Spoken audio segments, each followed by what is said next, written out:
ਜ਼ਾਹਰਾ ਜ਼ਹੂਰ ਸਰਬ ਕਲਾ ਭਰਪੂਰ। ਜੁਗੋ ਜੁਗ ਅਟਲ ਗੁਰਤਾ ਗੱਦੀ ਤੇ ਸੁਭਾਏਮਾਨ। ਗਰੀਬ ਨਵਾਜ ਧੰਨ ਗੁਰੂ ਗ੍ਰੰਥ ਸਾਹਿਬ ਜੀ ਮਹਾਰਾਜ, ਸਤਿਗੁਰਾਂ ਦੀ ਪਾਵਨ ਪਵਿੱਤਰ ਹਜ਼ੂਰੀ ਅੰਦਰ ਜੋ ਸਾਡੇ ਅਤੀ ਸਤਿਕਾਰਯੋਗ ਮਹਾਪੁਰਸ਼ ਨਾਮ ਰਸੀਏ ਤਤ ਬੇਤੇ ਸੇਵਾ ਸਿਮਰਨ ਦੇ ਪੁੰਜ ਪਰਉਪਕਾਰੀ ਧੰਨ ਧੰਨ ਬਾਬਾ ਜਵਾਹਰ ਦਾਸ ਜੀ, ਜਿਨ੍ਹਾਂ ਦੀ ਪ੍ਰੇਰਨਾ ਸਦਕਾ ਤਿਨਾਂ ਦੇ ਜੋ ਹਜ਼ੂਰੀ ਸੇਵਾਦਾਰਾਂ ਵੱਲੋਂ ਮਹਾਂਪੁਰਸ਼ਾਂ ਦੀ ਕਮਾਈ ਨੂੰ ਮੁੱਖ ਰੱਖਦਿਆਂ ਪਰਉਪਕਾਰਾਂ ਨੂੰ ਮਨ ਦੇ ਵਿੱਚ ਯਾਦ ਕਰਦਿਆਂ ਸ੍ਰੀ ਨਿਸ਼ਾਨ ਸਾਹਿਬ ਜੀ ਦਾ ਜੋੜ ਮੇਲਾ, ਝੰਡਾ ਸਾਹਿਬ ਦਾ ਜੋੜ ਮੇਲਾ ਆਰੰਭ ਕੀਤਾ ਗਿਆ ਸੀ ਸਤਿਪੁਰਸ਼ਾਂ ਵੱਲੋਂ, ਜੋ ਕਿ ਵਿਸਾਖ ਦੀ ਸੰਗਰਾਂਦ ਵਿਸਾਖੀ ਦਾ ਦਿਹਾੜਾ ਮਹਾਂਪੁਰਸ਼ਾਂ ਨੇ ਰੱਖਿਆ ਸੀ। ਪਰ ਬਾਅਦ ਦੇ ਵਿੱਚ ਜੋ ਵਿਸਾਖੀ ਦੇ ਸਮੇਂ ਜ਼ਿਮੀਂਦਾਰ ਵਾਢੀ ਦੇ ਵਿੱਚ ਰੁੱਝੇ ਹੋਣ ਕਰਕੇ ਸੰਗਤਾਂ ਵੱਲੋਂ ਜੇਠ ਦੀ ਸੰਗਰਾਂਦ ਉੱਤੇ ਇਹ ਜੋੜ ਮੇਲਾ ਰੱਖਿਆ ਗਿਆ, ਜਿਸ ਨੂੰ ਮਹਾਂਪੁਰਸ਼ਾਂ ਦੇ ਸਮੇਂ ਤੋਂ ਹੀ ਬੜੇ ਚਾਅ ਉਤਸ਼ਾਹ ਦੇ ਨਾਲ ਸੰਗਤਾਂ ਮਨਾਉਂਦੀਆਂ ਆ ਰਹੀਆਂ ਹਨ। ਅੱਜ ਮੌਜੂਦਾ ਸਮੇਂ ਦੇ ਵਿੱਚ ਸਤਿਗੁਰੂ ਜੀ ਦੀ ਕਿਰਪਾ ਸਦਕਾ, ਸਤਿਪੁਰਸ਼ਾਂ ਦੀ ਮਹਾਂਪੁਰਸ਼ਾਂ ਦੀ ਕਿਰਪਾ ਸਦਕਾ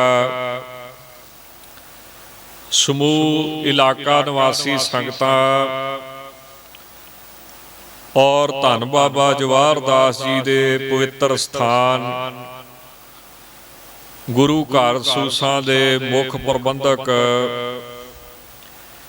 ਸ਼੍ਰੀਮਾਨ ਸੰਤ ਗਿਆਨੀ ਹਰਨਾਮ ਸਿੰਘ ਜੀ ਖਾਲਸਾ ਪਿੰਡਰਾਂ ਵਾਲੇ, ਮੁਖੀ ਦਮਦਮੀ ਟਕਸਾਲ, ਪ੍ਰਧਾਨ ਸੰਤ ਸਮਾਜ, ਜਿਨ੍ਹਾਂ ਮਹਾਂਪੁਰਸ਼ਾਂ ਦੀ ਅਗਵਾਈ ਦੇ ਵਿੱਚ ਇਹ ਮਹਾਨ ਜੋੜ ਮੇਲਾ ਕਹਿਬੇ ਕੋ ਸ਼ੋਭਾ ਨਹੀਂ, ਬਸ ਦੇਖਾ ਹੀ ਪ੍ਰਵਾਨ ਵਾਲੇ ਮਹਾਂਵਾਕਾਂ ਅਨੁਸਾਰ ਜਦੋਂ ਇਸ ਸਥਾਨ ਦੀ ਸੇਵਾ ਦਮਦਮੀ ਟਕਸਾਲ ਨੂੰ ਦਿੱਤੀ ਗਈ ਤਾਂ ਪਿੰਡ ਦੇ ਪਤਵੰਤੇ ਸੱਜਣ ਸਰਦਾਰ ਰਵਿੰਦਰ ਸਿੰਘ ਜੀ ਰਾਜੂ ਜੀ, ਸਰਦਾਰ ਰਛਪਾਲ ਸਿੰਘ ਜੀ, ਮਾਸਟਰ ਸਰਦਾਰ ਸੁਖਵਿੰਦਰ ਸਿੰਘ ਜੀ, ਹੋਰ ਵੀ ਜਿੰਨੇ ਵੀ ਸੱਜਣ ਸਨ, ਉਹਨਾਂ ਨੇ ਆਖਿਆ ਵੀ ਇਹ ਜੋੜ ਮੇਲਾ ਸੰਗਤਾਂ ਬਹੁਤ ਚਾਅ ਤੇ ਉਤਸ਼ਾਹ ਨਾਲ ਮਨਾਉਂਦੀਆਂ ਨੇ। ਪਰ ਉਹ ਸਾਰੇ ਸੱਜਣਾਂ ਨੇ, ਪ੍ਰਬੰਧਕਾਂ ਨੇ, ਵਿੱਚੇ ਦਾਸ ਨੇ ਵੀ ਸੋਚਿਆ ਵੀ ਇਹ ਪਿੰਡਾਂ ਦਾ ਸੁਭਾਅ ਆ, ਭੋਲੇ ਸਿੱਖ ਨੇ ਵੀ 500 ਬੰਦਾ ਇਕੱਠਾ ਹੋਵੇ, ਕਹਿ ਦਿੰਦੇ 5000 ਇਕੱਠਾ ਹੋਇਆ। ਵੇਖਣ ਨੂੰ ਦੁਨੀਆ ਜ਼ਿਆਦੀ ਦੇਖਦੀ ਹੁੰਦੀ ਹੈ ਤੇ ਜੇ ਗਿਣਨ ਲੱਗੀਏ ਤੇ ਹਿਸਾਬ ਦੀ ਨਿਕਲਦੀ ਹੈ। ਜੇ 5000 ਬੰਦਾ ਇਕੱਠਾ ਹੋਵੇ ਤੇ ਭੋਲੇ ਭਾਲੇ ਸਿੱਖ ਕਹਿਣਗੇ ਜੀ 50000 ਦਾ ਇਕੱਠ ਹੋਇਆ, ਕਿਉਂ ਦੇਖਣ ਨੂੰ ਜ਼ਿਆਦਾ ਲੱਗਦਾ ਹੁੰਦਾ ਹੈ। ਤਾਂ ਇਹ ਤਾਂ ਮਨ ਦੇ ਵਿੱਚ ਸੁਣ ਕੇ ਹਾਂ ਹਾਂ ਸਾਰੇ ਕਰੀ ਜਾਈਏ ਵੀ ਕਹਿੰਦੇ ਜੀ ਇਕੱਠ ਬੜਾ ਹੁੰਦਾ ਹੈ, ਮੇਲਾ ਬੜਾ ਭਰਦਾ ਹੈ, ਸੰਗਤ ਨਿਸ਼ਾਨ ਸਾਹਿਬ ਦੇ ਬਹੁਤ ਦਰਸ਼ਨ ਕਰਨ ਆਉਂਦੀ ਹੈ। ਲੰਗਰ ਬੜੇ ਲੱਗਦੇ, ਪਰ ਉਹ ਯਕੀਨ ਜਿਹਾ ਨਾ ਆਇਆ, ਕਿਉਂ ਦੇਖਿਆ ਨਹੀਂ ਸੀ ਨਾ ਕਦੀ। ਪਹਿਲਾਂ ਕਥਾ ਕਰਨ ਬਾਬਾ ਜੀ ਦੇ ਹੁਕਮ ਦੇ ਵਿੱਚ ਸ਼੍ਰੀਮਾਨ ਸੰਤ ਗਿਆਨੀ ਹਰਨਾਮ ਸਿੰਘ ਜੀ ਖਾਲਸਾ ਪਿੰਡਰਾਂ ਵਾਲਿਆਂ ਦੇ ਪ੍ਰੇਰਨਾ ਸਦਕਾ ਜਦੋਂ ਇਲਾਕੇ 'ਚ ਕਥਾ ਕਰੀਦੀ ਸੀ, ਤਾਂ ਇਸ ਸਥਾਨ ਤੇ ਸਤਿਕਾਰਯੋਗ ਸ਼੍ਰੀਮਾਨ ਸੰਤ ਬਾਬਾ ਕਰਮਜੀਤ ਸਿੰਘ ਜੀ ਟਿੱਬਾ ਸਾਹਿਬ ਵਾਲੇ, ਉਹਨਾਂ ਨੇ ਇੱਥੇ ਇੱਕ ਦੋ ਵਾਰੀ ਨਾਲ ਉਹਨਾਂ ਦੇ ਬਾਬਾ ਬਲਬੀਰ ਸਿੰਘ ਜੀ, ਉਹਨਾਂ ਨੇ ਹਾਜ਼ਰੀ ਇੱਥੇ ਭਰਾਈ ਇੱਕ ਦੋ ਵਾਰੀ, ਪਰ ਦਿਨ ਦਾ ਜੋੜ ਮੇਲਾ ਨਹੀਂ ਸੀ ਕਦੀ ਦੇਖਿਆ।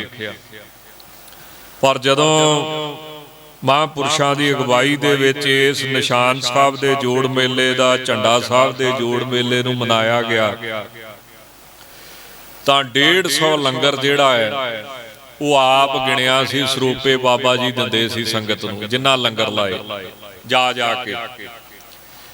ਤੇ ਉਹਦੇ ਅੱਗੇ ਫਿਰ ਗਿਣਨਾ ਛੱਡ ਦਿੱਤਾ ਤੇ ਸਾਰੇ ਸੱਜਣਾ ਨੂੰ, ਪ੍ਰਬੰਧਕਾਂ ਨੂੰ ਕਹਿ ਦਿੱਤਾ ਵੀ ਤੁਸੀਂ ਇਸ ਪਾਸੇ ਸਰੂਪੇ ਦੇ ਆਓ, ਤੁਸੀਂ ਉਸ ਪਾਸੇ ਦਿਓ, ਚਾਰੇ ਪਾਸੇ ਜਿੰਨੇ ਰਾਹ। ਤੇ ਕੋਈ 250 ਦੇ ਕਰੀਬ ਸੰਗਤਾਂ ਨੇ ਲੰਗਰ ਲਾਇਆ। ਇਹ ਹਿਸਾਬ ਜੇ ਦੇਖਿਆ ਜਾਵੇ ਤਾਂ ਇੱਥੋਂ ਪਤਾ ਲੱਗਦਾ ਹੈ ਕਿ ਸੰਗਤਾਂ ਦੀ ਇਸ ਸਥਾਨ ਤੇ, ਇਸ ਜੋੜ ਮੇਲੇ ਉੱਤੇ ਕਿੰਨੀ ਭਾਰੀ ਸ਼ਰਧਾ ਹੈ। ਨਹੀਂ ਤੇ ਆਪ ਜੀ ਸਾਰੇ ਸਿਆਣੇ ਹੀ ਬੈਠੇ ਹੋ ਵੀ 250 ਲੰਗਰ ਵੇਖਿਆ ਕਿਸੇ ਨੇ ਲੱਗਦਾ, ਜਾਂ ਤੇ ਹੋਲੇ ਮਹੱਲੇ ਤੇ ਲੱਗਦਾ। ਹਰ ਪਿੰਡ ਦੀ ਆਪ ਦੀ ਟਰਾਲੀ ਤੇ ਹਰ ਪਿੰਡ ਦਾ ਆਪ ਦਾ ਲੰਗਰ, ਇਹ ਸ਼ਰਧਾ ਸੰਗਤ ਦੀ। ਸੋ ਐਸਾ ਮਹਾਨ ਜੋੜ ਮੇਲਾ ਇਸ ਵਾਰ ਵੀ ਮਹਾਂਪੁਰਸ਼ਾਂ ਦੀ ਅਗਵਾਈ ਦੇ ਵਿੱਚ ਮਨਾਇਆ ਜਾ ਰਿਹਾ ਹੈ, ਔਰ ਨਾਲ ਨਾਲ ਮਹਾਂਪੁਰਸ਼ਾਂ ਦੀ ਪਵਿੱਤਰ ਯਾਦ ਅੰਦਰ ਗਰੀਬ ਨਵਾਜ ਧੁਰ ਕੀ ਬਾਣੀ ਆਈ, ਤਿਨ ਸਗਲੀ ਚਿੰਤ ਮਿਟਾਈ। ਐਸੀ ਮਹਾਨ ਬਾਣੀ ਹਾਜ਼ਰ ਨਾਜ਼ਰ ਸਤਿਗੁਰੂ ਧੰਨ ਗੁਰੂ ਗ੍ਰੰਥ ਸਾਹਿਬ ਮਹਾਰਾਜ, ਤਿਨਾਂ ਦੇ ਪਾਵਨ ਪਵਿੱਤਰ ਸ੍ਰੀ ਅਖੰਡ ਪਾਠ ਸਾਹਿਬ, ਜਿੱਥੇ ਮਹਾਂਪੁਰਸ਼ਾਂ ਦੀਆਂ ਪ੍ਰੇਮੀ ਸੰਗਤਾਂ ਵੱਲੋਂ ਆਰੰਭ ਕਰਵਾਏ ਗਏ, ਉੱਥੇ ਸਮੂਹ ਇਲਾਕਾ ਨਿਵਾਸੀ ਸੰਗਤਾਂ ਵੱਲੋਂ ਔਰ ਇਸ ਸਥਾਨ ਦੇ ਮੁੱਖ ਪ੍ਰਬੰਧਕ ਸ਼੍ਰੀਮਾਨ ਸੰਤ ਗਿਆਨੀ ਹਰਨਾਮ ਸਿੰਘ ਜੀ ਖਾਲਸਾ ਪਿੰਡਰਾਂ ਵਾਲਿਆਂ ਵੱਲੋਂ ਆਰੰਭ ਕਰਵਾਏ ਗਏ। ਸਤਿਗੁਰੂ ਜੀ ਦੀ ਬਾਣੀ ਦੀ ਸੰਪੂਰਨਤਾ ਹੋਈ ਹੈ। ਸਤਿਗੁਰੂ ਜੀ ਨੇ ਕਿਰਪਾ ਕਰਦੇ ਹੋਏ, ਬਖਸ਼ਿਸ਼ ਕਰਦੇ ਹੋਏ ਪਾਵਨ ਪਵਿੱਤਰ ਸ੍ਰੀ ਮੁਖਵਾਕ ਬਖਸ਼ਿਸ਼ ਕੀਤਾ ਸੀ। ਜਾ ਕੋ ਹਰ ਰੰਗ ਲਾਗੋ ਇਸ ਜੁਗ ਮਹਿ ਹੈ, ਸੋ ਕਹੀਅਤ ਹੈ ਸੂਰਾ। ਸੰਤ ਬਣਨਾ ਬਹੁਤ ਔਖਾ ਹੈ, ਸਾਧੂ ਹੋਣਾ ਬਹੁਤ ਔਖਾ ਹੈ। ਇੱਧਰ ਹਰਿਦੁਆਰ ਤੇ ਕਾਂਸ਼ੀਵਾਲ ਜੇ ਜਾਈਏ ਨਾ, ਉਹ ਸੰਤ ਉਹਨੂੰ ਮੰਨਦੇ ਆ ਜਿਹਨੇ ਪਰਿਵਾਰ ਛੱਡਿਆ ਹੋਵੇ ਤੇ ਵਿਆਹ ਨਾ ਕਰਾਇਆ ਹੋਵੇ, ਉਹਨੂੰ ਕਹਿੰਦੇ ਸਾਡਾ ਸੰਤ ਆ। ਉਹਨੂੰ ਉਹ ਸੰਤ ਦੀ ਪਦਵੀ ਦਿੰਦੇ। ਪਰਿਵਾਰ ਛੱਡੇ ਤੇ ਵਿਆਹ ਨਾ ਕਰਵਾਵੇ। ਆਪੋ ਆਪਣੇ ਮਤ ਨੇ। ਤਿਆਗ ਕਰਨਾ ਔਖਾ ਹੈ, ਜਿੰਨਾ ਕਿਸੇ ਤੋਂ ਰੱਬ ਕਰਾਵੇ ਉਨਾ ਉਹਦਾ ਸਤਿਕਾਰ ਹੈ। ਪਰ ਗੁਰਬਾਣੀ ਮੁਤਾਬਕ ਸੰਤ ਕਿਹਨੂੰ ਕਿਹਾ ਜਾਂਦਾ ਹੈ? ਸਤਿਗੁਰੂ ਜੀ ਦੇ ਮੁਤਾਬਕ ਸੰਤ ਕਿਹਨੂੰ ਕਿਹਾ ਜਾਂਦਾ ਹੈ? ਤਾਂ ਸਤਿਗੁਰੂ ਫਰਮਾਉਂਦੇ ਨੇ ਵੀ ਜਿਨ੍ਹਾਂ ਸਾਸ ਗਿਰਾਸ ਨਾ ਵਿਸਰੈ, ਹਰ ਨਾਮਾ ਮਨ ਮੰਤ, ਧਨ ਸੇ ਸੇਈ ਨਾਨਕਾ ਪੂਰਨ ਸੋਈ ਸੰਤ। ਕਿਸੇ ਭਾਈਚਾਰੇ 'ਚ ਸ਼ਾਮਲ ਹੋਣਾ ਕੋਈ ਔਖਾ ਨਹੀਂ ਹੈ। ਚਿੱਟੇ ਰੰਗ ਦੇ ਕੱਪੜੇ ਪਾ ਕੇ ਇਹ ਪਾਉਣੇ ਸੌਖੇ ਨੇ ਤੇ ਵੱਡੇ ਭਾਗ ਨੇ ਜਿਨ੍ਹਾਂ ਨੂੰ ਇਹ ਮਿਲਦੇ ਨੇ। ਧਰਮ ਦਾ ਬਾਣਾ ਜਿਨ੍ਹਾਂ ਨੂੰ ਮਿਲਦਾ ਹੈ, ਪਰ ਅੰਦਰੋਂ ਜਿਹੜਾ ਮਨ ਜਿੱਤਣਾ ਹੈ, ਇਹ ਜਿਹਦੇ ਤੇ ਵਾਹਿਗੁਰੂ ਪਰਮੇਸ਼ਰ ਦੀ ਕਿਰਪਾ ਹੋਵੇ, ਉਹੀ ਆਪਣੇ ਮਨ ਨੂੰ ਜਿੱਤ ਕੇ ਸੰਤ ਪਦਵੀ ਤੱਕ ਪਹੁੰਚਦੇ ਹਨ। ਕਿਉਂ ਮਨ ਜਿੱਤਣਾ ਬਹੁਤ ਕਠਿਨ ਮੰਨਿਆ ਗਿਆ ਗੁਰਬਾਣੀ ਅਨੁਸਾਰ, ਕਿਉਂਕਿ ਗੁਰਬਾਣੀ ਤਾਂ ਸ਼੍ਰੋਮਣੀ ਹੈ ਇਸ ਯੁੱਗ ਵਿੱਚ, ਕਲਯੁੱਗ ਦੇ ਵਿੱਚ। ਤੇ ਬਾਕੀ ਜਿੰਨੇ ਵੀ ਧਾਰਮਿਕ ਗ੍ਰੰਥ ਨੇ, ਸ਼ਾਸਤਰ ਨੇ, ਆਨ ਮਤਾਂ ਦੇ ਗ੍ਰੰਥ ਨੇ, ਸਾਰੇ ਧਰਮਾਂ ਮੁਤਾਬਕ ਮਨ ਨੂੰ ਵਸ 'ਚ ਕਰਨਾ ਕਠਿਨ ਹੈ। ਸ਼੍ਰੀਮਾਨ ਸੰਤ ਬਾਬਾ ਮਿੱਤ ਸਿੰਘ ਜੀ ਇੱਥੇ ਲਾਗੇ ਆਪਣਾ ਕਿਸ਼ਨਪੁਰਾ, ਸ਼੍ਰੀਮਾਨ ਬ੍ਰਹਮ ਗਿਆਨੀ ਪਰਮ ਪੂਜਨੀਕ ਸੰਤ ਅਤਰ ਸਿੰਘ ਜੀ ਮਸਤੂਆਣੇ ਵਾਲੇ ਮਹਾਂਪੁਰਸ਼ਾਂ ਨੇ ਉਹਨਾਂ ਤੇ ਕਿਰਪਾ ਕੀਤੀ, ਨਾਮ ਜਪਣ ਦੀ ਪ੍ਰੇਰਨਾ ਕੀਤੀ, ਉਹਨਾਂ ਨੇ ਜਪਿਆ। ਉਹਨਾਂ ਨੂੰ ਪਤਾ ਲੱਗਾ ਕਿ ਸਾਡੇ ਲਾਗੇ ਹੀ ਸੰਤ ਬਾਬਾ ਜਵਾਹਰ ਦਾਸ ਜੀ ਨੇ, ਬੜੀ ਮਹਿਮਾ ਹੈ ਉਹਨਾਂ ਦੀ। ਤਾਂ ਉਹ ਦਰਸ਼ਨ ਕਰਨ ਵਾਸਤੇ ਆਏ।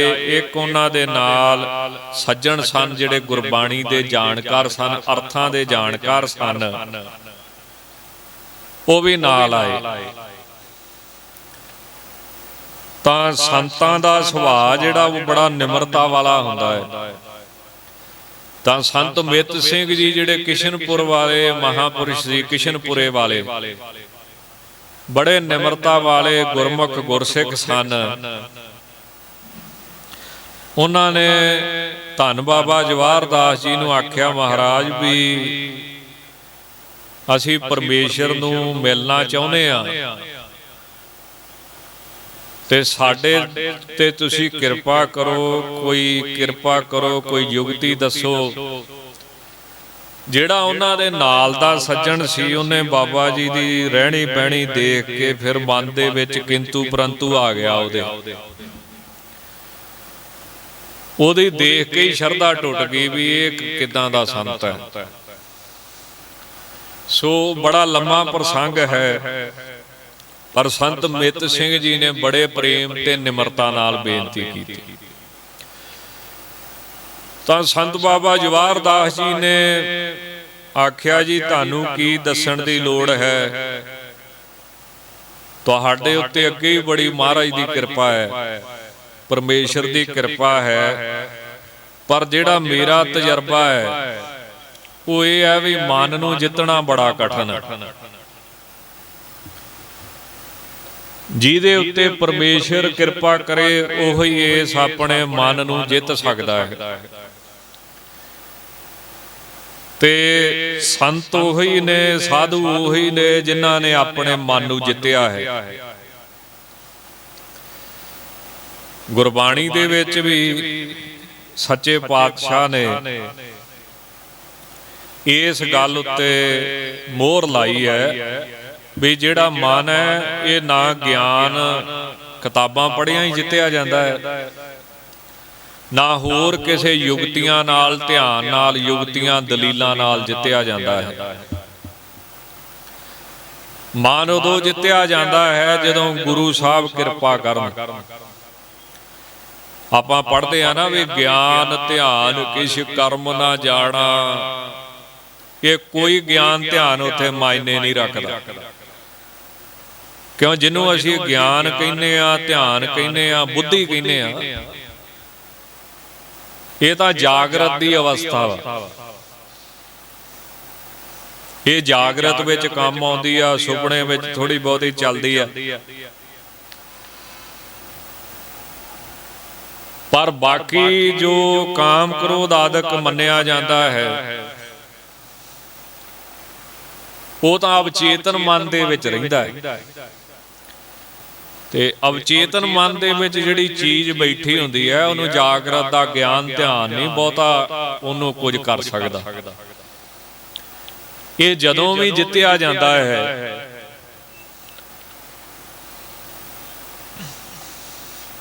ਇਹ ਗੁਰੂ ਦੀ ਕਿਰਪਾ ਦੇ ਨਾਲ ਹੀ ਮਹਾਰਾਜ ਕਹਿੰਦੇ ਜਿੱਤਿਆ ਜਾਂਦਾ। ਇਸ ਕਰਕੇ ਮਹਾਰਾਜ ਨੇ ਸਪਸ਼ਟ ਕਿਹਾ ਹੈ ਵੀ ਗਿਆਨ ਧਿਆਨ ਕਿਛ ਕਰਮ ਨਾ ਜਾਣਾ, ਸਾਰ ਨਾ ਜਾਣਾ ਤੇਰੀ। ਗੁਰੂ ਦੀ ਕਿਰਪਾ ਸਭ ਤੋਂ ਵੱਡੀ ਹੈ। ਸਭ ਤੇ ਵੱਡਾ ਸਤਿਗੁਰ ਨਾਨਕ ਜਿਨ ਕਲ ਰਾਖੀ ਮੇਰੀ। ਤਾਂ ਬਾਬਾ ਮਿੱਤ ਸਿੰਘ ਜੀ ਜਿਹੜੇ ਕਿਸ਼ਨਪੁਰੇ ਵਾਲੇ ਮਹਾਪੁਰਸ਼ ਸਨ, ਉਹਨਾਂ ਸਿਰ ਝੁਕਾਇਆ। ਪ੍ਰਸੰਗ ਤੇ ਉਹਨਾਂ ਦਾ ਕਾਫੀ ਵੱਡਾ ਹੈ, ਉਹਨਾਂ ਨਾਲ ਕੌਤਕ ਵੀ ਕੁਝ ਹੋਇਆ, ਜਿੱਦਾਂ ਬਜ਼ੁਰਗਾਂ ਨੇ ਲਿਖਿਆ ਵਾ, ਇਸ ਪਿੰਡ ਵਾਲੇ ਦੱਸਦੇ ਨੇ। ਸੋ ਐਸੇ ਮਹਾਪੁਰਸ਼ ਸ਼੍ਰੀਮਾਨ ਸੰਤ ਬਾਬਾ ਜਵਾਹਰ ਦਾਸ ਜੀ, ਜਦੋਂ ਉਹਨਾਂ ਦੇ ਪਿਆਰਿਆਂ ਨੇ, ਗੁਰਮੁਖਾਂ ਨੇ, ਸੰਗੀਆਂ ਨੇ, ਸੇਵਕਾਂ ਨੇ ਉਹਨਾਂ ਦੀ ਯਾਦ ਵਿੱਚ ਝੰਡਾ ਸਾਹਿਬ ਲਾਇਆ, ਨਿਸ਼ਾਨ ਸਾਹਿਬ ਲਾਇਆ, ਤਾਂ ਬਾਬਾ ਜੀ ਨੇ ਜਿਹੜਾ ਬਚਨ ਕੀਤਾ ਉਹ ਬਹੁਤ ਸਿੱਖਿਆਦਾਇਕ ਸੀ। ਕਹਿੰਦੇ ਵੀ ਨਿਸ਼ਾਨ ਤੇ ਮਰਨ ਤੋਂ ਬਾਅਦ ਲੱਗਦੇ ਆ, ਜਿਉਂਦੇ ਥੋੜੀ ਲੱਗਦੇ ਹੁੰਦੇ। ਜਿਹੜੀ ਸੰਤਾਂ ਦੀ ਪੂਜਾ ਵਾ ਉਹ ਸਰੀਰ ਛੱਡਣ ਤੋਂ ਬਾਅਦ ਹੁੰਦੀ ਹੈ, ਜਿਉਂਦੇ ਥੋੜੀ ਹੁੰਦੀ ਹੈ। ਉਹ ਤਾਂ ਕਿਸੇ ਦੀ ਹੁੰਦੀ ਹੈ, ਕਿਸੇ ਦੀ ਪਰਾਲਬਧ ਹੁੰਦੀ ਹੈ, ਪਰ 90% ਪਰਾਲਬਧ ਇਦਾਂ ਦੀ ਹੈ ਵੀ ਸੰਤਾਂ ਦੀ ਪੂਜਾ ਸੰਤਾਂ ਦੇ ਸਰੀਰ ਤੋਂ ਬਾਅਦ ਹੀ ਹੁੰਦੀ। ਕੋਈ ਵਿਰਲਾ ਸੰਤ ਹੁੰਦਾ, ਇੱਕ ਅੱਧਾ ਜਿਹਦੀ ਸਰੀਰ ਤੇ ਹੁੰਦਿਆਂ ਵੀ ਹੋਵੇ।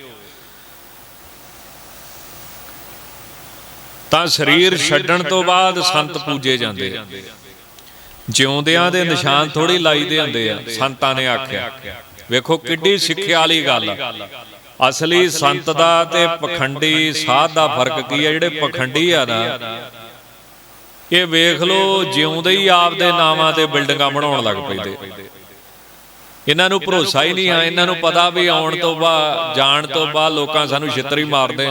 ਇਹ ਕਰਕੇ ਜਿਉਂਦੇ ਜੀ ਆਪਦਾ ਨਗਾਰੇ ਵਜਾ ਲਓ ਜਿੰਨੇ ਵੱਜਦੇ, ਇਹ ਜਿਉਂਦੇ ਜੀ ਆਪਦੀ ਪੂਜਾ ਕਰਾਉਣ ਲੱਗ ਪੈਂਦੇ। ਪਰ ਜਿਹੜੇ ਅਸਲੀ ਸੰਤ ਨੇ ਉਹ ਕੀ ਕਹਿੰਦੇ ਆ? ਸੰਤ ਬਾਬਾ ਜਵਾਹਰ ਦਾਸ ਜੀ ਕੀ ਕਹਿੰਦੇ ਆ? ਨਿਸ਼ਾਨ ਤਾਂ ਚੜ੍ਹਾਈ ਕਰਨ ਤੋਂ ਬਾਅਦ ਲੱਗਦੇ ਕਿ ਜਿਉਂਦੇ ਜੀ ਲਵਾ ਲਈਦੇ ਵੀ ਮੇਰੇ ਨਾਂ ਦਾ ਨਿਸ਼ਾਨ ਕੱਢੋ, ਵੀ ਤੁਸੀਂ ਮੇਰੀ 2 ਸਾਲ ਉਮਰ ਘਟਾਤੀ, ਕਿਉਂ? ਇਹ ਨਿਸ਼ਾਨ ਸਾਹਿਬ ਸਾਡੇ ਸਰੀਰ ਤੋਂ ਬਾਹਰ ਲੱਗਣਾ। ਕਿੱਡੀ ਵੱਡੀ ਸਿੱਖਿਆ ਮਿਲਦੀ ਆ ਵੀ ਜਿਹੜੇ ਅਸਲੀ ਸੰਤ ਆ ਉਹ ਜਿਉਂਦੇ ਜੀ ਆਪਦੀ ਪੂਜਾ ਨਹੀਂ ਕਰਾਉਂਦੇ। ਕਿਉਂ? ਗੁਰਬਾਣੀ ਕਹਿੰਦੀ ਹੈ ਕਿ ਜੇ ਜੁਗ ਚਾਰੇ ਆਰਜਾ ਹੋਰ ਦਸੂਣੀ ਹੋਏ। ਵੈਸੇ ਇੰਨੀ ਪੂਜਾ ਕਿਸੇ ਬੰਦੇ ਦੀ ਹੋਈ ਨਹੀਂ ਅਜੇ ਤੱਕ। ਨਵਾਂ ਖੰਡਾ ਵਿੱਚ ਜਾਣੀਆਂ ਨਾਲ ਚੱਲੇ ਸਭ ਕੋਈ, ਦੁਨੀਆ ਨਹੀਂ ਕਿਸੇ ਨਾਲ ਸਹਿਮਤ ਹੁੰਦੀ। ਚੰਗਾ ਨਾਮ ਰਖਾਏ ਕੈ, ਨਾਮ ਹੀ ਵੱਡਾ ਰਖਾ ਲੇ, ਜਸ ਕੀਰਤ ਜਗ ਲੇ, ਮੂੰਹ ਤੇ ਜਸ ਪ੍ਰਾਪਤ ਕਰੇ, ਪਿੱਠ ਪਿੱਛੇ ਕੀਰਤੀ ਲਵੇ।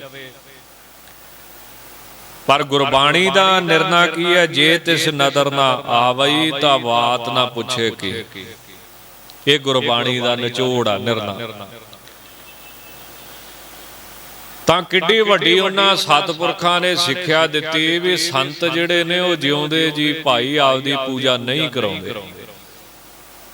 ਜਦੋਂ ਸਰੀਰ ਛੱਡ ਕੇ ਫਿਰ ਮਹਾਰਾਜ ਜਾਣੇ, ਮਹਾਰਾਜ ਨੂੰ ਭਾਉਂਦਾ ਹੋਊ ਤੇ ਕਰਾ ਦਊਗਾ, ਨਾ ਕਰਾਉਣੀ ਹੋਊਗੀ ਤੇ ਤਾਂ ਵੀ ਕਿਹੜਾ ਉਹਨਾਂ ਨੂੰ ਫਰਕ ਪੈਂਦਾ।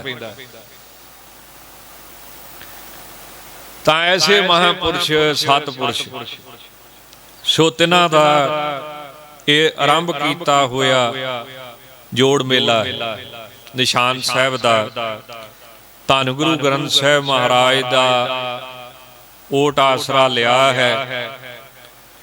ਬਾਣੀ ਪੜ੍ਹੀ ਗਈ ਹੈ, ਗੁਰਬਾਣੀ ਦੇ ਪਾਠ ਲਗਾਤਾਰ ਚੱਲਦੇ ਰਹਿੰਦੇ ਹਨ। ਸਭ ਤੋਂ ਵੱਡੀ ਤਾਕਤ ਸ੍ਰੀ ਗੁਰੂ ਗ੍ਰੰਥ ਸਾਹਿਬ ਮਹਾਰਾਜ ਦੀ ਬਾਣੀ ਦੇ ਵਿੱਚ ਹੈ। ਜਿਵੇਂ ਮੁਸਲਮਾਨ ਧਰਮ ਦੇ ਵਿੱਚ ਸਾਖੀ ਦਰਜ ਕੀਤੀ ਹੈ ਕਿ ਜਿਹੜਾ ਪ੍ਰਮਾਤਮਾ ਹੈ ਉਹ ਆਪਣੇ ਭਗਤਾਂ ਨਾਲ, ਪਿਆਰਿਆਂ ਨਾਲ 70 ਮਾਵਾਂ ਜਿੰਨਾ ਪ੍ਰੇਮ ਕਰਦਾ। 70 ਮਾਵਾਂ ਜਿੰਨਾ। ਉਹ ਕਹਿੰਦੇ ਜੀ ਇਹ ਕਿਸ ਤਰ੍ਹਾਂ ਪਤਾ ਲੱਗੇ? ਤਾਂ ਵਾਹਿਗੁਰੂ ਫਿਰ ਉਦਾਂ ਦੀ ਘਟਨਾ ਬਣਾ ਦਿੰਦਾ। ਉਹ ਸੰਤ ਵੀ ਖਲੋਤੇ ਸੀ, ਮਹਾਤਮਾ ਵੀ ਖਲੋਤੇ ਸੀ, ਉਹ ਪ੍ਰੇਮੀ ਵੀ ਖਲੋਤੇ ਸੀ, ਜਿਹੜੇ ਕਹਿੰਦੇ ਸੀ ਵੀ ਇਹ ਕਿੱਦਾਂ ਪਤਾ ਲੱਗੇ ਵੀ 70 ਮਾਵਾਂ ਜਿੰਨਾ ਪ੍ਰੇਮ ਕਰਦਾ। ਇੱਕ ਮਾਂ ਦਾ ਪ੍ਰੇਮ ਉਹ ਵੀ ਕਿਸੇ ਗਿਣਤੀ ਮਿਣਤੀ ਚ ਨਹੀਂ ਆਉਂਦਾ, ਅੰਤ ਚ ਨਹੀਂ ਆਉਂਦਾ, ਪਰ 70 ਮਾਵਾਂ ਜਿੰਨਾ ਪ੍ਰੇਮ ਰੱਬ ਆਪਦੇ ਪਿਆਰਿਆਂ ਨਾਲ ਕਰਦਾ ਹੈ।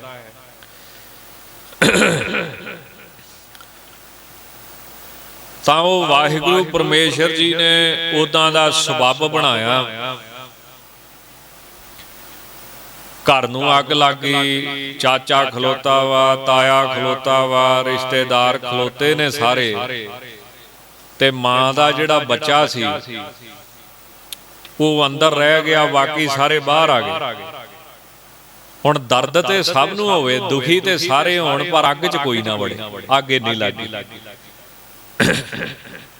ਜਿਹੜੀ ਉਹਦੀ ਮਾਂ ਸੀ ਬੱਚੇ ਦੀ, ਉਹਨੇ ਨਹੀਂ ਫਿਰ ਵੇਖਿਆ ਆਸਾ ਪਾਸਾ।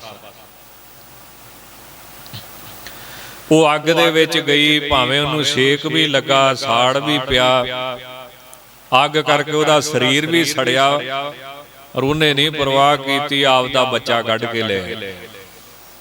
ਬਾਕੀ ਸਾਰੇ ਖਲੋਤੇ ਰਹੇ। ਤਾਂ ਉਹ ਮਹਾਤਮਾ ਸੰਤ ਸਾਧੂ ਕਹਿਣ ਲੱਗੇ, ਵੇਖ ਲਓ ਬਈ ਸਾਰੇ ਖਲੋਤੇ ਨੇ, ਕਿਸੇ 'ਚ ਹਿੰਮਤ ਨਹੀਂ ਪਈ ਵੀ ਅੱਗ 'ਚ ਵੜੇਗਾ। ਆਪਦੇ ਬੱਚੇ ਦੀ ਖਾਤਰ ਅੱਗ ਵਿੱਚ ਸੜ ਵੀ ਗਈ, ਔਰ ਬੱਚੇ ਨੂੰ ਕੱਢ ਕੇ ਲੈ ਆਂਦਾ, ਉਹਨੂੰ ਛੇਕ ਨਹੀਂ ਲੱਗਣ ਦਿੱਤਾ। ਇਸੇ ਤਰ੍ਹਾਂ ਇਹ ਜਿਹੜੀ ਦੁਨੀਆ ਵਾ ਨਾ, ਇਹ ਕੀ ਆ? ਮਹਾਰਾਜ ਕਹਿੰਦੇ ਜੈਸੀ ਅਗਨ ਉਧਰ ਵਹਿ ਤੈਸੀ ਬਾਹਰ ਮਾਇਆ। ਇਹ ਸੰਸਾਰ ਕੀ ਹੈ? ਹੰਸ ਹੇਤ ਲੋਭ ਕੋਪ ਚਾਰੇ ਨਦੀਆਂ ਅੱਗ, ਪਵੈ ਦਜੈ ਨਾਨਕਾ ਤਰਿਐ ਚਰਨੀ ਲੱਗ। ਅੱਗ ਦਾ ਸਮੁੰਦਰ ਹੈ। ਵਾਹਿਗੁਰੂ ਪਰਮੇਸ਼ਰ 10 ਸਰੂਪ ਧਾਰ ਕੇ ਆਪਣੇ ਪਿਆਰੇ ਗੁਰਸਿੱਖਾਂ ਨੂੰ ਇਸ ਸੰਸਾਰ ਰੂਪੀ ਸਮੁੰਦਰ, ਅੱਗ ਦੇ ਸਮੁੰਦਰ ਦੇ ਵਿੱਚੋਂ ਬਚਾਉਣ ਵਾਸਤੇ ਸਦੀਵੀ ਤੌਰ ਤੇ ਗੁਰਬਾਣੀ ਦਾ ਰੂਪ ਧਾਰ ਕੇ ਬੈਠ ਗਿਆ ਅੱਗ ਦੇ ਵਿੱਚ।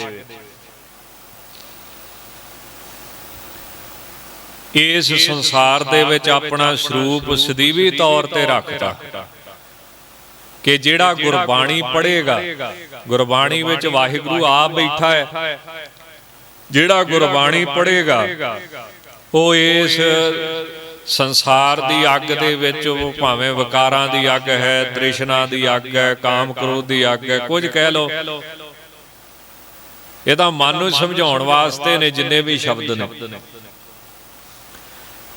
ਤਾਂ ਇੱਥੋਂ ਬਚਾਉਣ ਵਾਸਤੇ ਵਾਹਿਗੁਰੂ ਪਰਮੇਸ਼ਰ 10 ਪਾਤਸ਼ਾਹੀਆਂ ਜੋਤ ਰੂਪ ਹੋ ਕੇ ਸ੍ਰੀ ਗੁਰੂ ਗ੍ਰੰਥ ਸਾਹਿਬ 'ਚ ਪੱਕੀਆਂ ਬੈਠ ਚੁੱਕੀਆਂ ਨੇ। ਜਿਹੜਾ ਪੜੂਗਾ ਉਹ ਸੰਸਾਰ ਦੀ ਅੱਗ ਤੋਂ ਬਚਦਾ ਰਹੇ। ਹੋਰ ਕੋਈ ਸਾਧਨ ਨਹੀਂ, ਹੋਰ ਕੋਈ ਤਰੀਕਾ ਨਹੀਂ। ਸਤਿਗੁਰੂ ਜੀ ਗੁਰਬਾਣੀ ਦੀ ਉਸਤਤ ਕਰਦੇ, ਕੋਈ ਆਮ ਬੰਦਾ ਨਹੀਂ। 8ਵੇਂ ਪਾਤਸ਼ਾਹ ਨੇ ਉਸਤਤ ਕੀਤੀ ਹੈ ਗੁਰਬਾਣੀ ਦੀ, ਵੀ ਜਿਨ੍ਹਾਂ ਨੇ ਮੇਰਾ ਦਰਸ਼ਨ ਕਰਨਾ ਹੋਵੇ ਉਹ ਸ੍ਰੀ ਗੁਰੂ ਗ੍ਰੰਥ ਸਾਹਿਬ ਮਹਾਰਾਜ ਦੇ ਦਰਸ਼ਨ ਕਰੇ। ਗੁਰੂ ਗ੍ਰੰਥ ਸਾਹਿਬ ਸਭ ਕੇਰਾ, ਜੋ ਹਮਰੋ ਚਹਿ ਦਰਸ਼ਨ ਹੀਰਾ। ਜੋ ਸ਼ਰਧਾ ਧਰ ਹੀਰਨ ਕਰੇ, ਪਾਪਨ ਗਨ ਕੋ ਤਤ ਛਿਨ ਹਰੇ। ਜਿਹੜਾ ਸ਼ਰਧਾ ਧਾਰ ਕੇ ਗੁਰੂ ਗ੍ਰੰਥ ਸਾਹਿਬ ਦੇ ਹਰ ਰੋਜ਼ ਦਰਸ਼ਨ ਕਰਿਆ ਕਰੇਗਾ,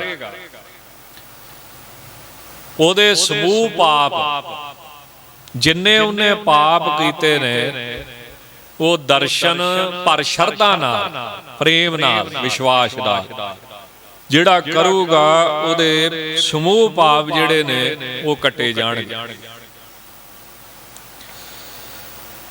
ਹਮ ਸੋ ਬਾਤ ਕਰਨ ਕੋ ਚਾਹੈ, ਪਠੈ ਸੁਨਹਿ ਗੁਰੂ ਗ੍ਰੰਥ ਉਮਹਿ।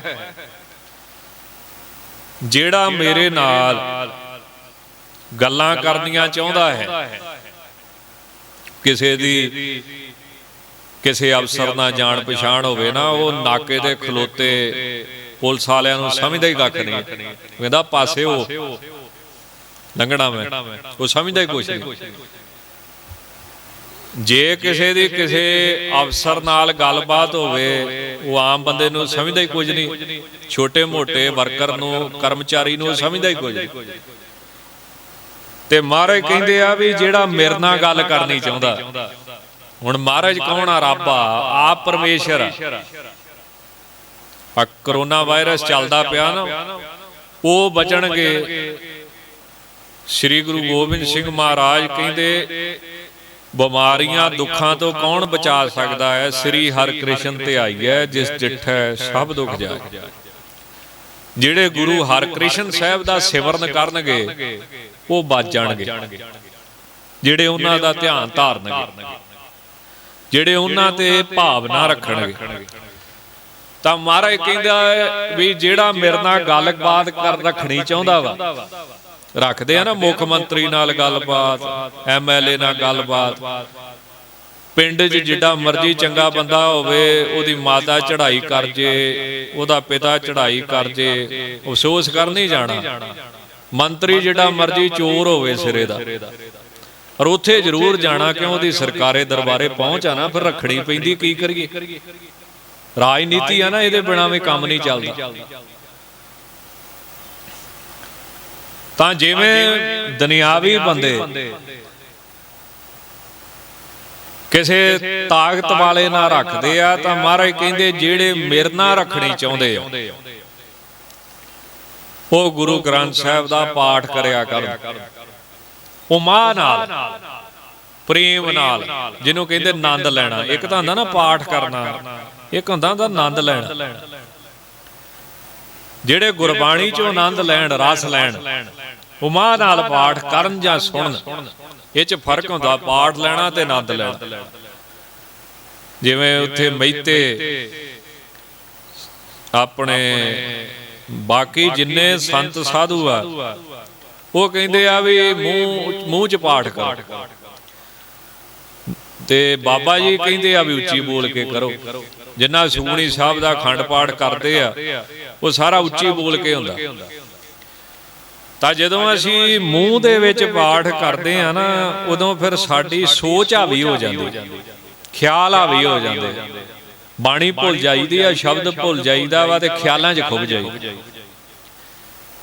ਪਰ ਜਿਹੜਾ ਗੁਰੂ ਗ੍ਰੰਥ ਸਾਹਿਬ ਦਾ ਪਾਠ ਕਰਨ ਦਾ ਤਰੀਕਾ ਵਾ, ਉਹ ਮੂੰਹ 'ਚ ਬੋਲ ਕੇ ਕਰਦਾ ਨਹੀਂ ਆ, ਨਿਤਨੇਮ ਦਾ। ਬਾਕੀ ਤਾਂ ਆਪੋ ਆਪਣਾ ਵਾ, ਜਿੰਨਾ ਮਰਜ਼ੀ ਕੋਈ ਕੱਲਾ ਕਮਰੇ 'ਚ ਬਹਿ ਕੇ ਕਰੀ ਜਾਵੇ, ਅਭਿਆਸ ਜਿਹਨੇ ਕਰਨਾ ਇਕਾਗਰਤਾ ਨਾਲ। ਗੁਰੂ ਗ੍ਰੰਥ ਸਾਹਿਬ ਦਾ ਜਿਹੜਾ ਬਾਣੀ ਪੜ੍ਹਨ ਦਾ ਤਰੀਕਾ ਵਾ, ਮਨ ਟਿਕਾਉਣ ਦਾ, ਉਹ ਹੈ ਧੁਨ ਦੇ ਵਿੱਚ ਧਿਆਨ ਜੋੜਨਾ।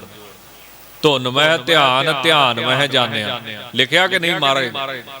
ਤੇ ਧੁਨ ਮੂੰਹ 'ਚ ਹੁੰਦੀ ਆ ਕਿ ਉੱਚੀ ਹੁੰਦੀ ਆ?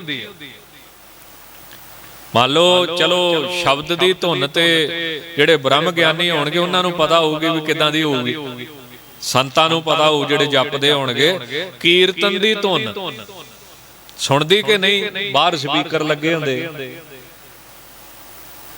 ਤਾਂ ਧੁਨ ਦੇ ਵਿੱਚ ਧਿਆਨ, ਤਾਂ ਜਿਹੜਾ ਬੋਲ ਕੇ ਪਾਠ ਕਰਦਾ ਨਾ, ਬੋਲਣ ਦਾ ਮਤਲਬ ਇਹ ਨਹੀਂ ਵੀ ਤੁਸੀਂ ਮਤਲਬ ਵੀ ਜੇ ਆਪ ਕਰਦੇ ਆ ਤੇ ਫਿਰ ਸਾਰਿਆਂ ਦੀ ਨੀਂਦ ਹਰਾਮ ਕਰ ਛੱਡੋ, ਇਹ ਨਹੀਂ। ਬਲਕਿ ਉਹਦੇ ਵਿੱਚ ਧਿਆਨ ਰੱਖਣਾ। ਤਾਂ ਜਿਹੜੇ ਬੋਲ ਕੇ ਪਾਠ ਕਰਦੇ ਆ, ਉਹਨਾਂ ਦਾ ਮਨ ਘਟ ਜਾਂਦਾ ਪਾਸੇ, ਗੱਲ ਆ। ਤੇ ਜਿਹੜੇ ਪੋਥੀ ਸਾਹਿਬ ਤੋਂ ਵੀ ਪਾਠ ਕਰਦੇ ਆ, ਉਹਦੇ ਵਿੱਚ ਵੀ ਇੱਕ ਲਾਭ ਰਹਿੰਦਾ ਵਾ ਵੀ ਪੋਥੀ ਨਾਲ ਚੇਤਾ ਤੇ ਰਹਿੰਦਾ ਵਾ ਵੀ ਪੋਥੀ ਤੇ ਬੈਠਾ, ਨਹੀਂ ਤੇ ਜਿਉਂ ਖੁਬੇ ਖਿਆਲਾਂ 'ਚ ਪਤਾ ਨਹੀਂ ਕਿੱਥੇ ਬੈਠਾ, ਮੂੰਹ ਤੋਂ ਪਾਠ ਕਰੀ ਜਾਂਦਾ ਤੇ ਖਿਆਲ ਅਮਰੀਕਾ ਦੇ ਚੱਲੀ ਜਾਂਦੇ। ਉਦੋਂ ਪਤਾ ਲੱਗਦਾ ਜਦੋਂ ਜਪਜੀ ਸਾਹਿਬ ਪੂਰਾ ਹੋ ਗਿਆ ਤੇ ਮਨ ਪਤਾ ਨਹੀਂ ਕਿੱਥੇ ਸੀ। ਇਸ ਕਰਕੇ ਜਿਹੜਾ ਪੋਥੀ ਦਾ ਦਰਸ਼ਨ ਆ, ਪੋਥੀ ਪਰਮੇਸ਼ਰ ਕਾ ਥਾਨ, ਇਹ ਐਵੇਂ ਨਹੀਂ ਲਿਖਿਆ, ਇਹਦਾ ਵੀ ਮਨ ਨੂੰ ਇਕਾਗਰ ਕਰਨ ਦੇ ਵਿੱਚ ਬੜਾ ਲਾਭ ਪ੍ਰਾਪਤ ਹੁੰਦਾ।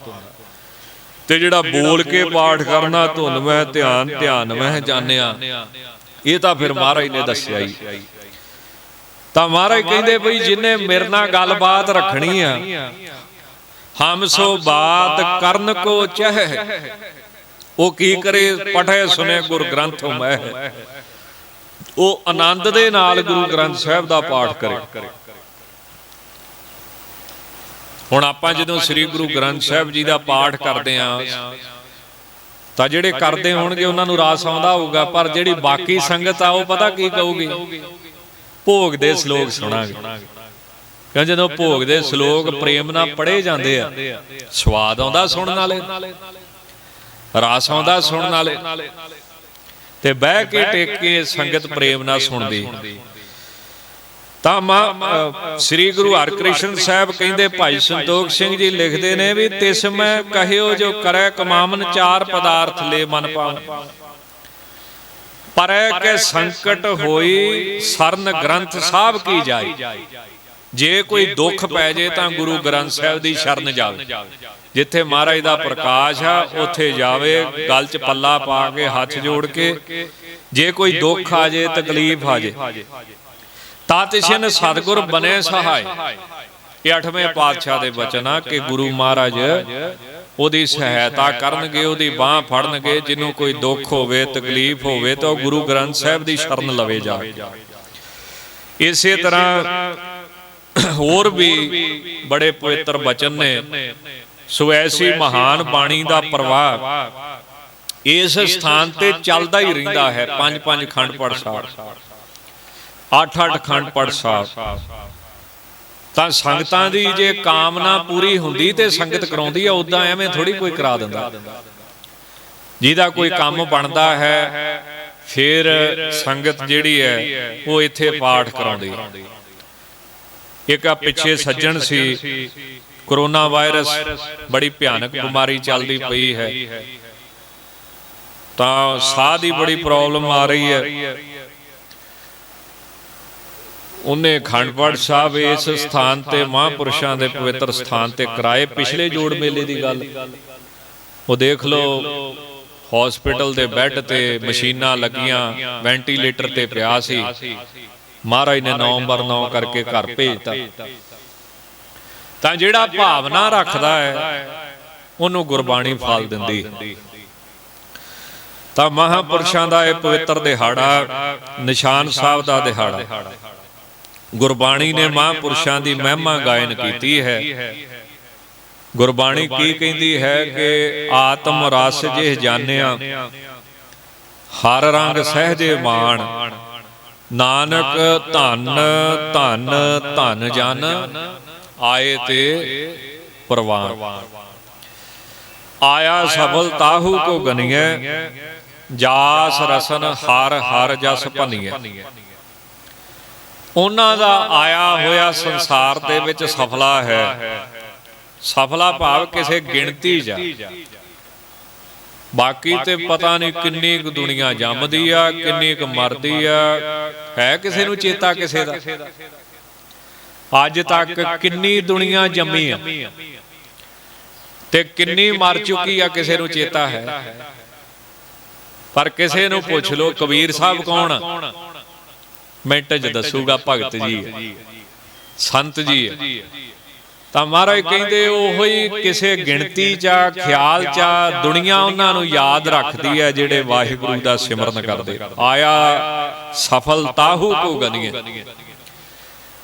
ਜਾਸ ਰਸਨ ਹਰ ਹਰ ਜਸ ਭਲੀਏ। ਆਏ ਬਸੈ ਸਾਧੂ ਕੇ ਸੰਗੇ, ਅੰਧ ਨਾਮ ਧਿਆਵੈ ਰੰਗੇ। ਜਾਂ ਫਿਰ ਸਾਧੂਆਂ ਦਾ ਸੰਗ ਕਰੇ। ਕਿਉਂ ਇਹ ਜਿਹੜਾ ਮਨੁੱਖਾ ਜਨਮ ਹੈ ਇਹ ਕਾਹਦੇ ਵਾਸਤੇ ਮਿਲਿਆ? ਗੁਰਬਾਣੀ ਮੁਤਾਬਕ ਇਹ ਮਨੁੱਖਾ ਜਨਮ ਦਾ ਨਿਸ਼ਾਨਾ ਕੀ ਹੈ?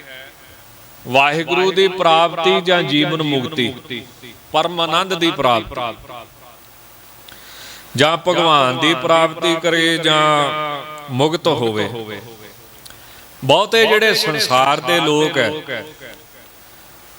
ਉਹਨਾਂ ਦਾ ਖਿਆਲ ਇਸ ਤਰ੍ਹਾਂ ਦਾ ਵਾ ਵੀ ਜਿਹੜੀ ਭਗਤੀ ਆ, ਸੇਵਾ ਸਿਮਰਨ, ਇਹ ਬੁਢੇਪੇ ਦਾ ਕੰਮ ਆ। ਜਦੋਂ ਬੰਦਾ ਵਿਹਲਾ ਹੋ ਜੇ ਨਾ, ਫ੍ਰੀ ਹੋ ਜੇ ਸਾਰੀਆਂ ਜ਼ਿੰਮੇਵਾਰੀਆਂ ਤੋਂ, ਉਦੋਂ ਉਹਨੂੰ ਇਹ ਕੰਮ ਕਰਨਾ ਚਾਹੀਦਾ। ਕੋਈ ਵਿਦਵਾਨ ਸੀ, ਪਰ ਕਈ ਵਾਰੀ ਸਾਡੀ ਵਿਚਾਰਕ ਮਤਭੇਦ ਉਹਦੇ ਨਾਲ ਹੁੰਦੇ ਆ, ਪਰ ਕਈ ਗੱਲਾਂ ਸਾਂਝ ਕਰੀਜੈ ਗੁਣਾ ਘੇਰੀ, ਕਈ ਗੱਲਾਂ ਚੰਗੀਆਂ ਵੀ ਵਿਰੋਧੀ ਬੰਦੇ ਚੋਂ ਵੀ ਲੱਭ ਜਾਂਦੀਆਂ।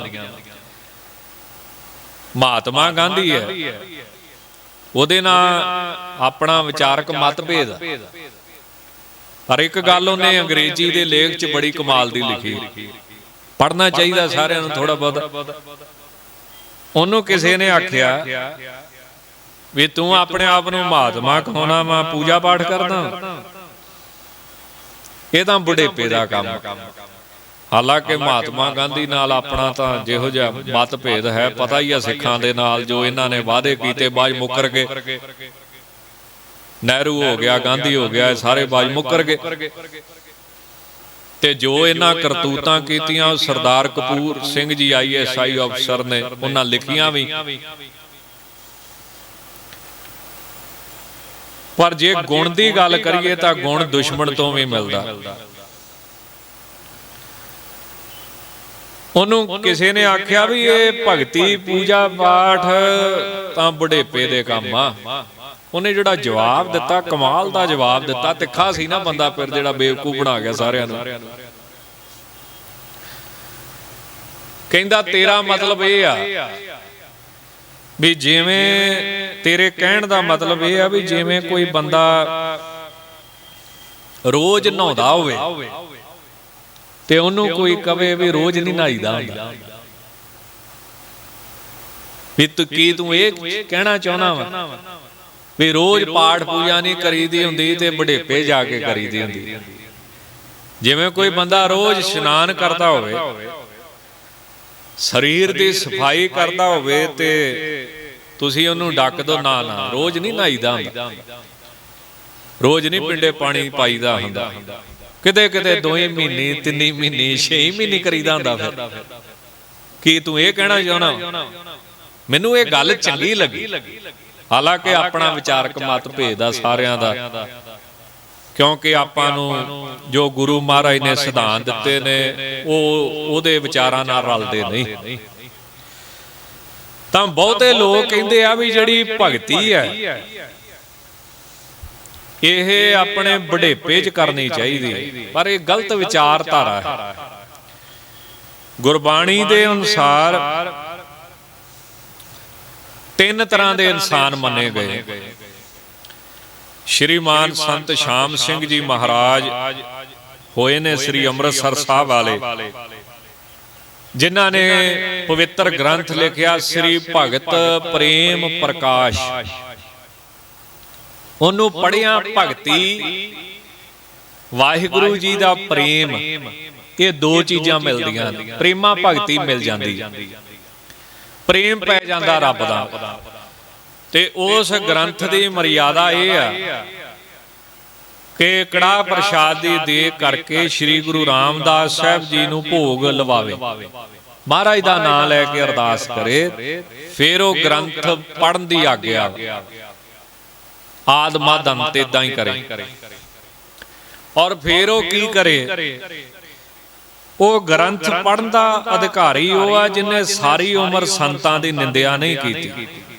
ਉਹ ਉਸ ਗ੍ਰੰਥ ਨੂੰ ਪੜ੍ਹੇ ਜਿਹਨੇ ਸਾਰੀ ਉਮਰ ਜ਼ਬਾਨ ਤੋਂ ਸੰਤਾਂ ਦੀ ਨਿੰਦਿਆ ਨਹੀਂ ਕੀਤੀ। ਦੂਜਾ ਬੰਦਾ ਪੜ੍ਹਨਾ ਵੀ ਚਾਹੂਗਾ, ਉਹਦਾ ਪੂਰਾ ਨਹੀਂ ਹੁੰਦਾ। ਜਿੱਦ ਕਰਕੇ ਪੜ੍ਹ ਲੈ ਵੱਖਰੀ ਗੱਲ ਹੈ, ਪਰ ਕੋਈ ਨਾ ਕੋਈ ਬਹਾਨਾ ਇਹੋ ਜਿਹਾ ਬਣੂ, ਉਹਦਾ ਗ੍ਰੰਥ ਹੀ ਨਹੀਂ ਪੂਰਾ ਹੋਊ ਜਿਹਨੇ ਸੰਤ ਦੀ ਕਿਸੇ ਦੀ ਨਿੰਦਿਆ ਕੀਤੀ ਹੋਊ ਜ਼ਬਾਨ। ਤਾਂ ਇੰਨੇ ਉਹਦੇ ਗ੍ਰੰਥ ਦੇ ਅਧਿਕਾਰ ਲਿਖੇ ਨੇ ਪੜ੍ਹਨ ਦੇ, ਤੇ ਫਿਰ ਉਹ 4 ਦੀਵਾਰੀ ਚੋਂ ਬਾਹਰ ਨਹੀਂ ਜਾ ਸਕਦਾ। ਜਿਹੜੀ ਮਰਿਆਦਾ ਵਾ ਉੱਥੇ ਬਾਬਾ ਜੀ, ਬਾਬਾ ਦਰਸ਼ਨ ਸਿੰਘ ਜੀ ਔਰ ਸਤਿਕਾਰਯੋਗ ਸ਼੍ਰੀਮਾਨ ਸੰਤ ਬਾਬਾ ਸਤਨਾਮ ਸਿੰਘ ਜੀ ਸ੍ਰੀ ਅੰਮ੍ਰਿਤਸਰ ਸਾਹਿਬ ਵਾਲੇ, ਕਾਰ ਸੇਵਾ ਬੀੜ ਬਾਬਾ ਬੁੱਢਾ ਸਾਹਿਬ ਵਾਲੇ ਮਹਾਂਪੁਰਸ਼ਾਂ ਕੋਲੇ ਸਥਾਨ ਹੈ। ਤੇ ਉੱਥੇ ਉਹ ਗ੍ਰੰਥ, ਉੱਥੇ ਜਾ ਕੇ ਕਿਸੇ ਨੇ ਦਰਸ਼ਨ ਕਰਨੇ ਤੇ ਕਰ ਲਵੇ। ਉਹਦੇ ਵਿੱਚ ਜੀਵਨ ਲਿਖਿਆ ਹੈ ਸ਼੍ਰੀਮਾਨ ਸੰਤ ਰਾਮ ਸਿੰਘ ਜੀ ਵਰਗਤ।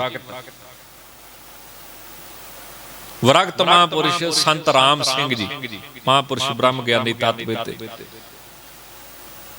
ਉਹ ਘੁੰਮਦੇ ਘੁਮਾਉਂਦੇ ਕਿਸੇ ਪਿੰਡ ਦੇ ਵਿੱਚ ਆਪਣੀ ਮੌਜ ਵਿਚਰਦੇ। ਵਿਰਗਤ ਤਾਂ ਫਿਰ ਇਦਾਂ ਹੀ ਹੁੰਦਾ ਨਾ, ਵੀ ਕੋਈ ਜਗ੍ਹਾ ਨਹੀਂ ਬਣਾਉਣੀ, ਕੋਈ ਥਾਂ ਨਹੀਂ ਬਣਾਉਣਾ, ਇਦਾਂ ਹੀ 2 ਦਿਨ ਉੱਥੇ ਕੱਟ ਲਏ, 2 ਦਿਨ ਉੱਥੇ ਕੱਟ ਲਏ, 2 ਦਿਨ ਉੱਥੇ ਕੱਟ ਲਏ, ਇਦਾਂ ਆਪਦੀ ਮੌਜ 'ਚ ਘੁੰਮਦੇ ਘੁਮਾਉਂਦੇ। ਇੱਕ ਪਿੰਡ ਦੇ ਵਿੱਚ ਨਿਕਲੇ, ਉੱਥੇ ਇੱਕ ਸੇਠ ਨੇ ਸੰਤ ਜਾਣ ਕੇ, ਸਾਧੂ ਜਾਣ ਕੇ ਬੇਨਤੀ ਕੀਤੀ ਕਿ ਮਹਾਰਾਜ ਜਿਹੜਾ ਮੇਰਾ ਲੜਕਾ ਹੈ ਉਹ ਬੋਲਦਾ ਨਹੀਂ। ਇਹ ਨਹੀਂ ਵੀ ਜਮਾਂਦਰੂ ਨਹੀਂ ਸੀ ਬੋਲਦਾ, ਬੜਾ ਸੋਹਣਾ ਬੋਲਦਾ ਸੀ, ਮਿੱਠਾ ਬੋਲਦਾ ਸੀ, ਪਿਆਰਾ ਲੱਗਦਾ ਸੀ, ਪਰ ਹੁਣ ਕਈ ਸਾਲਾਂ ਤੋਂ ਬੋਲਿਆ ਹੀ ਨਹੀਂ। ਪਤਾ ਨਹੀਂ ਕੀ ਰੋਗ ਚਿੰਬੜ ਗਿਆ ਹੈ, ਪ੍ਰੇਤ ਚਿੰਬੜ ਗਿਆ, ਭੂਤ ਚਿੰਬੜ ਗਿਆ, ਰੱਬ ਜਾਣੇ। ਤੇ ਤੁਸੀਂ ਸੰਤ ਖੁਦਾ ਦੇ ਬੰਦੇ ਹੋ, ਸ਼ਾਇਦ ਤੁਹਾਡੇ ਨਾਲ ਦਿਲ ਦਾ ਭੇਦ ਖੋਲੇ, ਤੁਸੀਂ ਸਮਝਾ ਕੇ ਦੇਖੋ। ਸਾਡੇ ਨਾਲ ਤੇ ਖੋਲਦਾ ਨਹੀਂ ਵੀ ਗੱਲ ਕੀ ਹੈ, ਤਕਲੀਫ ਕੀ ਹੈ ਤੇਰੀ। ਤਾਂ ਸੰਤਾਂ ਨੇ ਪ੍ਰੇਮ ਦੇ ਨਾਲ ਜਾ ਕੇ ਸਿਰ ਤੇ ਹੱਥ ਫੇਰਿਆ, ਪਿਆਰ ਕੀਤਾ, ਗਲ ਵਕੜੀ ਚ ਲਿਆ ਤੇ ਕਹਿਣ ਲੱਗੇ, ਕਾਕਾ ਇਹ ਜਿਹੜੀ ਬਾਣੀ ਆ ਇਹ ਰੱਬ ਨੇ ਪਰਮਾਰਥ ਤੇ ਵਿਵਹਾਰ ਸਿੱਧ ਕਰਨ ਵਾਸਤੇ ਦਿੱਤੀ ਆ। ਖਾਣੀ ਬਾਣੀ ਚਲਤ ਕਰ, ਭਾਈ ਗੁਰਦਾਸ ਸਾਹਿਬ ਜੀ ਨੇ ਲਿਖਿਆ ਨਾ ਵਾਰਾਂ ਦੇ ਵਿੱਚ। ਹੁਣ ਆਪਾਂ ਧੁਰ ਕੀ ਬਾਣੀ ਕਿਉਂ ਕਹਿੰਦੇ ਆ? ਆਪਾਂ ਕਹਿੰਦੇ ਧੁਰ ਤੋਂ ਆਈ ਹੈ, ਉੱਚੀ ਅਵਸਥਾ ਚੋਂ ਆਈ ਹੈ, ਇਹ ਵੀ ਠੀਕ ਹੈ, ਪਰ ਜਦੋਂ ਪਰਮੇਸ਼ਰ ਨੇ ਸਾਰੀ ਸ੍ਰਿਸ਼ਟੀ ਬਣਾਈ ਤਾਂ ਵਿਵਹਾਰ ਨਹੀਂ ਚੱਲਿਆ, ਨਾ ਪਰਮਾਰਥ ਦਾ, ਨਾ ਦੁਨੀਆ ਦਾ, ਨਾ ਰੱਬ ਦਾ, ਨਾ ਦੁਨੀਆ ਦਾ। ਫੇਰ ਮਹਾਰਾਜ ਨੇ ਭਗਤੀ ਕਰਕੇ ਬਾਣੀ ਪ੍ਰਗਟ ਕੀਤੀ। ਜੇ ਉਸ ਬਾਣੀ ਦੇ ਵਿੱਚ ਨਾਮ ਜਪਿਆ ਜਾਵੇ ਤਾਂ ਪਰਮਾਰਥ ਸਿੱਧ ਹੋਵੇਗਾ, ਜੇ ਉਸ ਬਾਣੀ ਦੇ ਵਿੱਚ ਧੰਦੇ ਕੀਤੇ ਜਾਣ ਤਾਂ ਦੁਨੀਆ ਸਿੱਧ ਹੋਊ। ਇਸ ਕਰਕੇ ਵੀ ਇਹਨੂੰ ਧੁਰ ਕੀ ਬਾਣੀ ਕਹਿੰਦੇ। ਜਦੋਂ ਸਾਰਾ ਸੰਸਾਰ ਰਚਿਆ, 84 ਲੱਖ ਜੂਨੀ ਬਣ ਗਈ, ਤਾਂ ਵਿਵਹਾਰ ਨਹੀਂ ਚੱਲਿਆ ਕਿਸੇ ਦਾ, ਤਾਂ ਫਿਰ ਮਹਾਰਾਜ ਨੇ ਆਪਣੀ ਸ਼ਕਤੀ ਪ੍ਰਗਟ ਕੀਤੀ ਜਿਹਨੂੰ ਬਾਣੀ ਕਹਿੰਦੇ। ਤਾਂ ਉਹ ਸੰਤ ਕਹਿਣ ਲੱਗੇ ਭਾਈ ਗੁਰਦਾਸ ਸਾਹਿਬ ਜੀ ਦੀ ਤੁਕ ਪੜ੍ਹ ਕੇ ਵੀ ਇਹ ਜਿਹੜੀ ਬਾਣੀ ਆ ਇਹ ਪਰਮਾਰਥ ਸਿੱਧ ਤੇ ਵਿਵਹਾਰ ਸਿੱਧ ਕਰਨ ਵਾਸਤੇ ਦਿੱਤੀ ਹੈ। ਰੱਬ ਨੇ ਜ਼ੁਬਾਨ ਦਿੱਤੀ ਆ, ਜੇ ਇਹਨੂੰ ਵਰਤਣਾ ਨਹੀਂ ਚੰਗੇ ਕੰਮ ਵਾਸਤੇ ਤੇ ਫਿਰ ਲੇਖਾ ਦੇਣਾ ਪਊਗਾ ਕਿ ਤੂੰ ਜਾਂ ਤਾਂ ਨਾਮ ਜਾਪੇ ਦੇ ਨਾ, ਜਾਂ ਫਿਰ ਆਪਦੇ ਪਿਓ ਦੇ ਨਾਲ ਬਾਣੀਏ ਦਾ ਕੰਮ ਕਰਾ। ਫਿਰ ਕੁਝ ਤੇ ਕਰ, ਕਿਉਂ ਇਹਨੂੰ ਨਿਸਫਲ ਗਵਾਉਂਦਾ ਪਿਆ ਹੈ, ਜਾਂ ਦੁਨੀਆ ਸਿੱਧ ਕਰ ਲੈ। ਤਾਂ ਉਹਨੇ ਆਖਿਆ, ਮਹਾਤਮਾ ਜੀ, ਮਹਾਂਪੁਰਸ਼ੋ, ਤੁਸੀਂ ਸੰਤ ਹੋ, ਤੁਹਾਨੂੰ ਮੈਂ ਦਿਲ ਦਾ ਭੇਦ ਦੱਸ ਦਿੰਦਾ। ਭਾਵੇਂ ਕਿ ਮੈਂ ਸਭ ਤੋਂ ਵੱਧ ਮਾਂ ਪਿਓ ਨੇੜੇ ਹੁੰਦਾ ਵਾ, ਪਰ ਉਹਨਾਂ ਨਾਲ ਵੀ ਮੇਰਾ ਦਿਲ ਦਾ ਭੇਦ ਨਹੀਂ ਕੋਈ। ਬਾਣੀਆਂ ਪੁੱਤ ਸੀ ਨਾ। ਤਾਂ ਉਹ ਕਹਿੰਦੇ ਜੀ ਦੱਸੋ। ਸੰਤ ਰਾਮ ਸਿੰਘ ਜੀ ਮਹਾਰਾਜ ਵਿਰਗਤ ਜਿਹੜੇ ਸੀ, ਉਹ ਕਹਿੰਦੇ ਦੱਸ। ਕਹਿੰਦਾ ਮੈਨੂੰ 2 ਸਾਲ ਹੋਏ ਆ, ਚੋਰ ਚੁੱਕ ਕੇ ਲੈ ਗਏ, ਪਿੰਡ ਤੋਂ ਬਾਹਰ ਲੈ ਗਏ। ਕਿਉਂ? ਮੈਂ ਸ਼ਾਹੂਕਾਰਾਂ ਦਾ ਲੜਕਾ ਸੀ, ਸੋਨਾ ਮੇਰੇ ਪਾਇਆ ਸੀ, ਤੇ ਉਹਨਾਂ ਨੇ ਮੇਰੇ ਗਹਿਣੇ ਲਾ ਲਏ ਸਾਰੇ, ਤੇ ਹੱਥ ਤੋਂ ਮੇਰਾ ਨਾ ਕੜਾ ਨਾ ਲੱਥੇ। ਇੱਕ ਚੋਰ ਨੇ ਆਖਿਆ, ਉਹ ਇਹਦੀ ਬਾਂਹ ਵੱਢ ਦੇ। ਦੂਜੇ ਚੋਰ ਦੇ ਮਨ 'ਚ ਤਰਸ ਆ ਗਿਆ ਵੀ ਯਾਰ ਛੋਟਾ ਜਿਹਾ ਬੱਚਾ, ਆਪਾਂ ਵੀ ਤੇ ਚੋਰੀ ਕਰਕੇ ਆਪਦੇ ਬੱਚਿਆਂ ਦੇ ਮੂੰਹ 'ਚ ਹੀ ਪਾਉਣਾ ਜਾ ਕੇ, ਇਹ ਵੀ ਤੇ ਉਹਨਾਂ ਵਰਗਾ ਹੀ ਆ, ਚੋਰੀ ਕਰ ਲਈ ਬਾ ਠੀਕ ਆ, ਜੇ ਕੜਾ ਨਹੀਂ ਲੈਂਦਾ ਤੇ ਹੱਥ ਵੱਢਣ ਦਾ ਕੀ ਮਤਲਬ? ਜਿਹੋ ਜੇ ਆਪਣੇ ਘਰ ਬੱਚੇ ਉਹੋ ਜਿਹਾ ਇਹ ਬੱਚਾ। ਉਹ ਤੀਸਰਾ ਚੋਰ ਕਹਿੰਦਾ, ਕਿਉਂ ਰਿਸ਼ਤੇਦਾਰੀ ਆ ਤੇਰੀ? ਜਦੋਂ ਹੋਈ ਆਪਾਂ ਚੋਰ ਤਾਂ ਵੱਢਦੇ ਹੱਥ। ਚਲੋ 2 ਧੜੇ ਬਣ ਗਏ ਚੋਰਾਂ 'ਚ। ਇੱਕ ਧੜਾ ਭਾਰੂ ਹੋ ਗਿਆ। ਉਹ ਕਹਿੰਦੇ ਨਹੀਂ ਬਈ ਠੀਕ ਹੈ, ਜਿੰਨੀ ਚੋਰੀ ਕਰਨੀ ਸੀ, ਗਹਿਣੇ ਗੁਣੇ ਲਾਉਣੇ ਸੀ, ਲਾਲੇ ਸ਼ਾਹੂਕਾਰਾਂ ਦਾ ਮੁੰਡਾ ਸੀ, ਤੇ ਹੱਥ ਵੱਢਣ ਵਾਲੀ ਗੱਲ ਨਹੀਂ ਕਰਦਾ। ਤੇ ਉਹ ਤਰਸ ਕਰਕੇ ਫਿਰ ਜਿਹੜੇ ਚੋਰ ਸੀ, ਕਹਿੰਦਾ ਸੰਤ ਜੀ ਮੈਨੂੰ ਪਿੰਡ ਦੇ ਲਾਗੇ ਛੱਡ ਕੇ ਵੀ ਕਿਤੇ ਰੁਲ ਕੇ ਮਰਨਾ ਜਾਵੇ ਜੰਗਲ 'ਚ।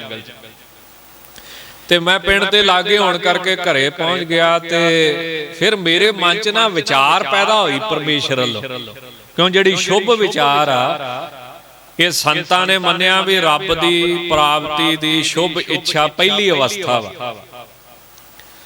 ਇਹ ਪਹਿਲਾ ਡੰਡਾ ਰੱਬ ਨੂੰ ਮਿਲਦਾ, ਜਿਹਨੂੰ ਕਹਿੰਦੇ ਸ਼ੁਭ ਵਿਚਾਰ ਸ਼ੁਭ ਇੱਛਾ। ਜਦੋਂ ਪੈਦਾ ਹੁੰਦੀ ਕਿ ਨਾਮ ਜਪਿਆ ਕਰੀਏ, ਬਾਣੀ ਪੜਿਆ ਕਰੀਏ, ਅੰਮ੍ਰਿਤ ਛਕੀਏ, ਗੁਰਦੁਆਰੇ ਜਾਇਆ ਕਰੀਏ, ਮਾੜੇ ਕੰਮ ਛੱਡੀਏ, ਇਹ ਪਹਿਲਾ ਡੰਡਾ ਮੰਨਿਆ ਗਿਆ ਰੱਬ ਨੂੰ ਮਿਲਣ ਵਾਸਤੇ। ਤਾਂ ਮੇਰੇ ਅੰਦਰ ਸ਼ੁਭ ਵਿਚਾਰ ਪੈਦਾ ਹੋਈ ਕਿ ਮਨਾ ਤੈਨੂੰ ਰੱਬ ਨੇ ਬਚਾਇਆ, ਨਹੀਂ ਤੇ ਚੋਰ ਤੇ ਬੜੇ ਨਿਰਦਈ ਹੁੰਦੇ, ਪੱਥਰ ਉਹ ਤੇ ਮਾਰਨ ਲੱਗਿਆਂ ਲਿਹਾਜ਼ ਨਹੀਂ ਕਰਦੇ, ਸੁੱਤਾ ਪਿਆ ਬੰਦਾ ਵੜ ਦਿੰਦੇ ਘਰ ਲੁੱਟਣ ਲੱਗੇ। ਚੋਰ ਬੜੇ ਨਿਰਦਈ ਹੁੰਦੇ ਆ, ਤੇ ਚੋਰਾਂ ਦੇ ਅੰਦਰ ਰੱਬ ਵਸਿਆ, ਤਾਂ ਹੀ ਉਹਨਾਂ ਨੂੰ ਤਰਸ ਆਇਆ। ਰੱਬ ਕੀ ਆ? ਧਰਮ। ਜਿੱਥੇ ਧਰਮ ਹੋਵੇ ਉੱਥੇ ਤਰਸ ਪੈਦਾ ਹੋ ਜਾਂਦਾ, ਨਹੀਂ ਤੇ ਉਹਨਾਂ ਮੈਨੂੰ ਕੀ ਛੱਡਣਾ ਸੀ। ਤਾਂ ਇਸ ਕਰਕੇ ਮਹਾਰਾਜ ਮੈਂ ਵੈਰਾਗੀ ਹੋ ਗਿਆ ਤੇ ਮੈਂ ਬੋਲਣਾ ਹੀ ਛੱਡਤਾ ਵੀ ਜਿਹੜੀ ਦੁਨੀਆ ਕਿਸੇ ਕੰਮ ਹੀ ਨਹੀਂ ਆਉਣੀ, ਇਹਦੇ ਨਾਲ ਬੋਲ ਕੇ ਹੀ ਕੀ ਲੈਣਾ ਆਪਣਾ। ਏਡਾ ਦ੍ਰਿੜ ਵੈਰਾਗੀ ਹੋ ਗਏ।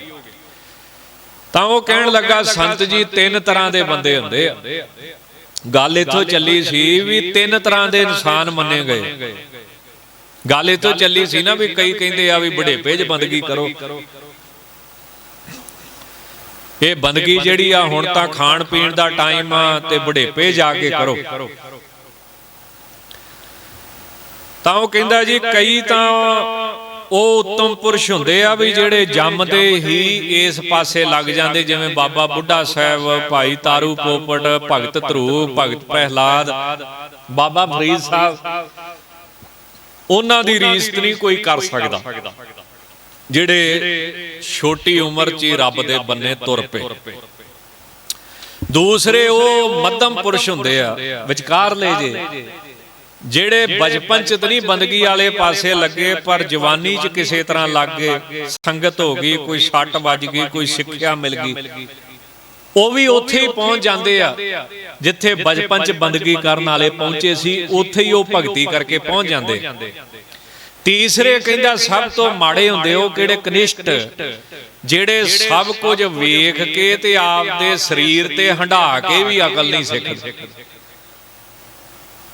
ਵੀ ਸਭ ਕੁਝ ਵੇਖਿਆ ਅੱਖੀਂ ਵੀ ਸਾਹਮਣੇ ਬੰਦੇ ਮਰੇ, ਹੱਥਾਂ 'ਚ ਹੀ ਬੰਦਿਆਂ ਦੀ ਮੌਤ ਹੁੰਦੀ ਪਈ ਆ। ਕਰੋਨਾ ਵਾਇਰਸ ਚੱਲ ਰਿਹਾ, ਕਿੰਨੀ ਦੁਨੀਆ ਮਰ ਰਹੀ ਆ।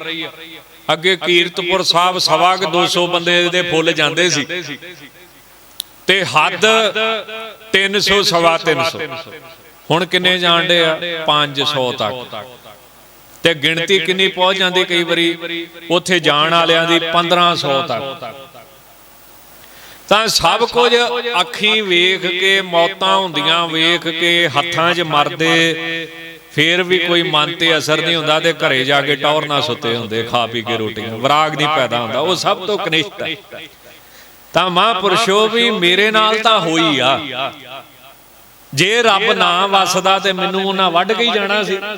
ਇਸ ਕਰਕੇ ਮੈਂ ਤਾਂ ਮਨ ਬਣਾ ਲਿਆ ਵੀ ਉਹ ਵਾਹਿਗੁਰੂ ਦੇ ਗੁਣ ਗਾਉਣੇ ਆ, ਇਹ ਦੁਨੀਆ ਨਾਲ ਬੋਲ ਕੇ ਆਪਾਂ ਕੀ ਲੈਣਾ। ਤਾਂ ਇਦਾਂ ਦੇ ਮਹਾਂਪੁਰਸ਼ ਹੁੰਦੇ, ਇਦਾਂ ਉਹ ਆਪਣੇ ਮਨ ਨੂੰ ਸਮਝਾ ਲੈਂਦੇ ਹਨ। ਤਾਂ ਗੁਰਬਾਣੀ ਅਨੁਸਾਰ ਆਇਆ ਸਫਲ ਤਾਹੂ ਕੋ ਗਨੀਏ, ਜਾਸ ਰਸਨ ਹਰ ਹਰ ਜਸ ਭਨੀ। ਜਾਂ ਫਿਰ ਆਏ ਬਸੇ ਸਾਧੂ ਕੇ ਸੰਗੇ, ਆਂਦੇ ਨਾਮ ਧਿਆਵੇ। ਤੇ ਦੂਸਰੇ ਜਿਨ੍ਹਾਂ ਅੰਦਰ ਇਹ ਵਿਰਾਗ ਪੈਦਾ ਹੁੰਦਾ, ਬੀਤ ਜੈ ਹੈ, ਬੀਤ ਜੈ ਹੈ ਜਨਮ ਅਕਾਜਰੇ। ਤੇ ਤੀਸਰੇ ਸਭ ਕੁਝ ਸੁਣਦੇ ਹੋਏ, ਸਰੀਰ ਤੇ ਹੰਡਾਉਂਦੇ ਹੋਏ, ਦੇਖਦੇ ਹੋਏ ਵੀ ਅਸਰ ਨਹੀਂ ਕਰਦੇ। ਉਹ ਕਿੱਦਾਂ ਦੇ ਕਿ ਪੇਖਤ ਚਾਖਤ ਕਹੀਅਤ, ਅੰਧਾ ਸੁਣੀਅਤ ਸੁਣੀਏ ਨਾਹੀ। ਨਿਸ ਦਿਨ ਤੂੰ ਸੁਣ ਕੇ ਪ੍ਰਾਨ, ਸਮਝਤ ਨਹਿਰੇ ਅਜਾਨ। ਕਾਲ ਤੋਂ ਪਹੁੰਚਿਓ ਆਨ, ਕਹਾ ਜੈ ਹੈ ਭਾਜਰੇ। ਇਹ ਤੀਸਰੇ ਹੁੰਦੇ ਹਨ। ਤਾਂ ਐਸੇ ਮਹਾਂਪੁਰਸ਼ ਧੰਨ ਬਾਬਾ ਜਵਾਹਰ ਦਾਸ ਜੀ, ਜਿਨ੍ਹਾਂ ਨੇ ਉਸ ਵਾਹਿਗੁਰੂ ਪਰਮੇਸ਼ਰ ਦੀ ਬੰਦਗੀ ਕੀਤੀ, ਅੱਜ ਤਿਨਾਂ ਦੀ ਯਾਦ ਅੰਦਰ ਲੱਖਾਂ ਹੀ ਸੰਗਤਾਂ ਤਿਨਾਂ ਦੇ ਸਥਾਨ ਤੇ ਨਤਮਸਤਕ ਹੁੰਦੀਆਂ ਨੇ। ਆਓ ਬੜੇ ਪ੍ਰੇਮ ਦੇ ਨਾਲ, ਜੋ ਜੇਠ ਦੀ ਸੰਗਰਾਂਦ, ਗਰੀਬ ਨਵਾਜ, ਸ਼ਹੀਦਾਂ ਦੇ ਸਰਤਾਜ, ਬਾਣੀ ਕੇ ਬੋਹਿਤ, ਨਿਮਰਤਾ ਦੇ ਪੁੰਜ, ਧੰਨ ਗੁਰੂ ਅਰਜਨ ਦੇਵ ਸਾਹਿਬ ਮਹਾਰਾਜ तिन्हां दे चरनां 'च सिख संगतां ने बेनती कीती कि हे महाराज, संसार दे विच अपने भले लई, सुख लई जां मतलब लई किसे ना किसे नाल बंदा जुड़ के रहिंदा है। आप कृपा करके सानू दसो असीं किहदे नाल जुड़ के रहिए, जिस करके सानू परमार्थ भी सिद्ध होवे ते पुरुषार्थ भी सिद्ध होवे, दुनिया दा भी सुख माणगे ते अपने परलोक दा भी सुख माणगे। लोग सुखीए परलोक सुहेले दोवें ही हो जाण। तां फिर महाराज जी ने कृपा करदे होए ये पावन पवित्र शब्द उचारे। की आख्या गरीब नवाज ने, हर जेठ जुड़ंदा लोड़िए जिस अगे सब निवान। हरि जिहड़ा परमेश्वर वाहिगुरू है, जेठ दा महीना, जेठ दे महीने विच ओहदे नाल जुड़ंदा लोड़िए, जुड़ना चाहिदा है। जिस वाहिगुरू अगे अखीर सब नूं निवना ही पैंदा है। हुण आ कोरोना वायरस आया है ते निकी कीरी मह कल राखै भस्म करै लश्कर कोट लख। ये निकी जी कीड़ी है, सूक्ष्म, मतलब ये सूक्ष्म जीव आ जिहड़ा इन्हां अखां नाल नहीं दिखदा, जिन्हों वायरस कहिंदे। ते अज लखां दी गिणती विच दुनिया जिहड़ी है वो खत्म हुंदी जा रही। कीड़ा थाप दे पातशाही वाली गल जी बन गई। अज साह लैना ही बंदे नूं मौत बनिया पिया है, नहीं ते साह लैण नूं ते जिंदगी मन्निया जांदा सी बई, ते साह लैना ही मौत बन गई। साह दे नाल ही अंदर जांदा है सारा कुछ। ते किदे किदे ये मन दे विच विचार गुरबाणी अनुसार कई सज्जणा दे आउंदा सी भी जिन दिया तुद पवन अमोला, जिन दिया तुद नीर निर्मोला, जिन दिया तुद पावक बलना, तिस ठाकुर की रहो मन सरना। जिस वाहिगुरू ने तेनों साह लैण वास्ते मुल तो रहत हवा दिती सी, कदी ओहदा शुक्र करदा। ये गुरबाणी च लिखिया ना, जिन दिया तुद पवन अमोला, मुल तो रहत बिना पैसिਆਂ ਤੋਂ, जिन्ने मुफ्त साह दिते सी किते चेता ही नहीं आया भी ओहदा शुक्र करिए। अज किदां दे दिन आ गए आ, अज उस साह दी बंदा भीख मंगदा फिरदा। ऑक्सीजन दे सिलेंडर मूंह मंगी कीमत ते मिलदे ब्लैक च। जिहड़ा 9200 दा सिलेंडर वो ब्लैक च 18000 दा विकदा पिया। जिहड़ी 45000 दी मशीन सी ऑक्सीजन बनाउण वाली, वो GST पा के मेरे ख्याल नाल 80000 ते ब्लैक च 2 लाख पौने 2 लाख दी दिंदे पए, जिन्हें एक बंदे नूं साह देना बस। तां जिस वाहिगुरू ने मुफ्त दे विच सवास दिते सी ओहदा शुक्र करना चाहिदा सी गुरबाणी मुताबक। और अज किदां दा समां बन चुका है। सो रहो विचार, तां किदां दे हालात बन गए। कीड़ा थाप दे पातशाही, लश्कर करे सवाह, लखां ही अज खत्म होंदे जा रहे। तां उस वाहिगुरू जी अगे निवना चाहिदा है, जिहदे अगे सारे निवदे ने, ओहदे नाल जुड़ना चाहिदा है। सतगुरु जी कृपा करदे होए फरमाउंदे हन, हर सज्जण गावण लगिया किसै ना देई बन। ਜਿਹੜੇ ਵਾਹਿਗੁਰੂ ਹਰੀ ਪਰਮੇਸ਼ਰ ਸੱਜਣ ਦੇ ਨਾਮ ਰੂਪ ਜਾਂ ਸ਼ਰਨ ਰੂਪ ਦਾਵਣ ਪੱਲੇ ਨਾਲ ਜੁੜ ਜਾਂਦੇ ਹਨ, ਉਹਨਾਂ ਨੂੰ ਵਾਹਿਗੁਰੂ ਫਿਰ ਕਿਸੇ ਪ੍ਰਕਾਰ ਦਾ ਬੰਧਨ ਨਹੀਂ ਉਹ ਹਰੀ ਪੈਣ ਦਿੰਦਾ। ਜਿਹੜਾ ਵੀ ਉਹਦੇ ਨਾਲ ਜੁੜ ਜਾਂਦਾ ਹੈ ਉਹਦੀ ਉਹ ਵਾਹਿਗੁਰੂ ਪਰਮੇਸ਼ਰ ਜੀ ਰੱਖਿਆ ਕਰਦੇ ਹਨ। ਜੋ ਸ਼ਰਨ ਆਵੇ ਤਿਸ ਕੰਠ ਲਾਵੇ, ਇਹੋ ਬਿਰਧ ਸੁਆਮੀ ਸੰਦਾ ਐਸੀ ਕਿਰਪਾ ਕਰਦੇ ਹਨ ਸੱਚੇ ਪਾਤਸ਼ਾਹ। ਮਾਨਕ ਮੋਤੀ ਨਾਮ ਪ੍ਰਭ ਉਨ ਲੱਗੈ ਨਾਹੀ ਸੰਨ। ਜਿਸ ਪੁਰਸ਼ ਨੇ ਮਾਣਕ ਤੇ ਮੋਤੀਆਂ ਦੀ ਨਿਆਈ ਅਮੋਲਕ ਪ੍ਰਭੂ ਦੇ ਨਾਮ ਨੂੰ ਜਪਿਆ ਹੈ ਤਾਂ ਉਹਦੇ ਸ਼ੁਭ ਗੁਣਾਂ ਨੂੰ ਫਿਰ ਸੰਨ ਨਹੀਂ ਲੱਗਦੀ ਹੈ। ਭਾਵ ਕਾਮ ਆਦਿਕ ਜਿਹੜੇ ਚੋਰ ਨੇ ਜਾਂ ਜਮਦੂਤ ਰੂਪੀ ਚੋਰ ਲੁੱਟ ਨਹੀਂ ਸਕਦੇ ਹਨ। ਜਿਵੇਂ ਗੁਰਬਾਣੀ ਦੇ ਵਿੱਚ ਲਿਖਿਆ ਨਾ, ਹਰ ਧਨ ਕੋ ਉਚੱਕਾ ਨੇੜ ਨਾ ਆਵਈ, ਜਮ ਜਾਗਾਤੀ ਡੰਡ ਨਾ ਲਗਾਈ। ਵਾਹਿਗੁਰੂ ਜੀ ਦਾ ਨਾਮ ਜਪਿਆ ਹੋਇਆ ਇਸ ਜੀਵ ਦੇ ਨਾਲ ਨਿਭਦਾ ਹੈ ਤੇ ਉਹਨੂੰ ਕੋਈ ਚੁਰਾ ਨਹੀਂ ਸਕਦਾ। ਰੰਗ ਸਭੇ ਨਾਰਾਇਣ ਜੀਤੇ ਮਨ ਪਾਵਨ। ਜਿਹੜੇ ਵਾਹਿਗੁਰੂ ਪਰਮੇਸ਼ਰ ਜੀ ਦਾ ਨਾਮ ਜਪਦੇ ਹਨ ਉਹਨਾਂ ਦੀ ਅਵਸਥਾ ਫਿਰ ਇਸ ਪ੍ਰਕਾਰ ਬਣ ਜਾਂਦੀ ਹੈ ਸੰਤਾਂ ਮੁਤਾਬਕ ਵੀ ਜਿੰਨੇ ਕੁ ਮਨ ਨੂੰ ਭਾਉਂਦੇ ਹਨ ਇਹ ਸਭ ਨਾਰਾਇਣ ਵਾਹਿਗੁਰੂ ਪਰਮੇਸ਼ਰ ਜੀ ਦੇ ਹੀ ਰੰਗ ਹਨ। ਪਰਮੇਸ਼ਰ ਦੇ ਸਿਮਰਨ ਦੇ ਵਿੱਚ ਹੀ ਸਾਰੇ ਰੰਗ ਆਨੰਦ ਜਿਹੜੇ ਹਨ ਉਹ ਆ ਜਾਂਦੇ ਨੇ ਜਿੰਨੇ ਵੀ ਮਨ ਨੂੰ ਭਾਉਂਦੇ ਨੇ। ਨਾਮ ਜਪਣ ਵਾਲੇ ਨੂੰ ਉਹ ਸਾਰਾ ਰਸ ਹੀ ਪ੍ਰਾਪਤ ਹੋ ਜਾਂਦਾ ਹੈ। ਇਸੇ ਕਰਕੇ ਉਹਨੂੰ ਫਿਰ ਹੋਰ ਕਿਸੇ ਵਿਸ਼ੇ ਵਿਕਾਰਾਂ ਵੱਲ ਝਾਕਣ ਦੀ ਲੋੜ ਨਹੀਂ ਪੈਂਦੀ। ਆਨੰਦ ਦੀ ਪੂਰਤੀ ਵਾਸਤੇ ਫਿਰ ਉਹ ਉਸ ਪਾਸੇ ਨਹੀਂ ਜਾਂਦਾ। ਜਿਵੇਂ ਮਹਾਰਾਜ ਜੀ ਲਿਖਦੇ ਨੇ, ਕਿਰਪਾ ਕਰਦੇ ਹੋਏ ਅੰਮ੍ਰਿਤ ਰੂਪ ਬਾਣੀ ਦੇ ਵਿੱਚ ਫਰਮਾਉਂਦੇ ਨੇ ਕਿ ਵਿਖਿਆ ਰੰਗ ਕੂੜਾਵਿਆ ਦਿਸਨ ਸਭੇ ਛਾਰ, ਜਾਂ ਵਿਖੇ ਬਨ ਫੀਕਾ ਤਿਆਗ ਰੀ ਸਖੀਏ, ਨਾਮ ਮਹਾ ਰਸ ਪੀਓ।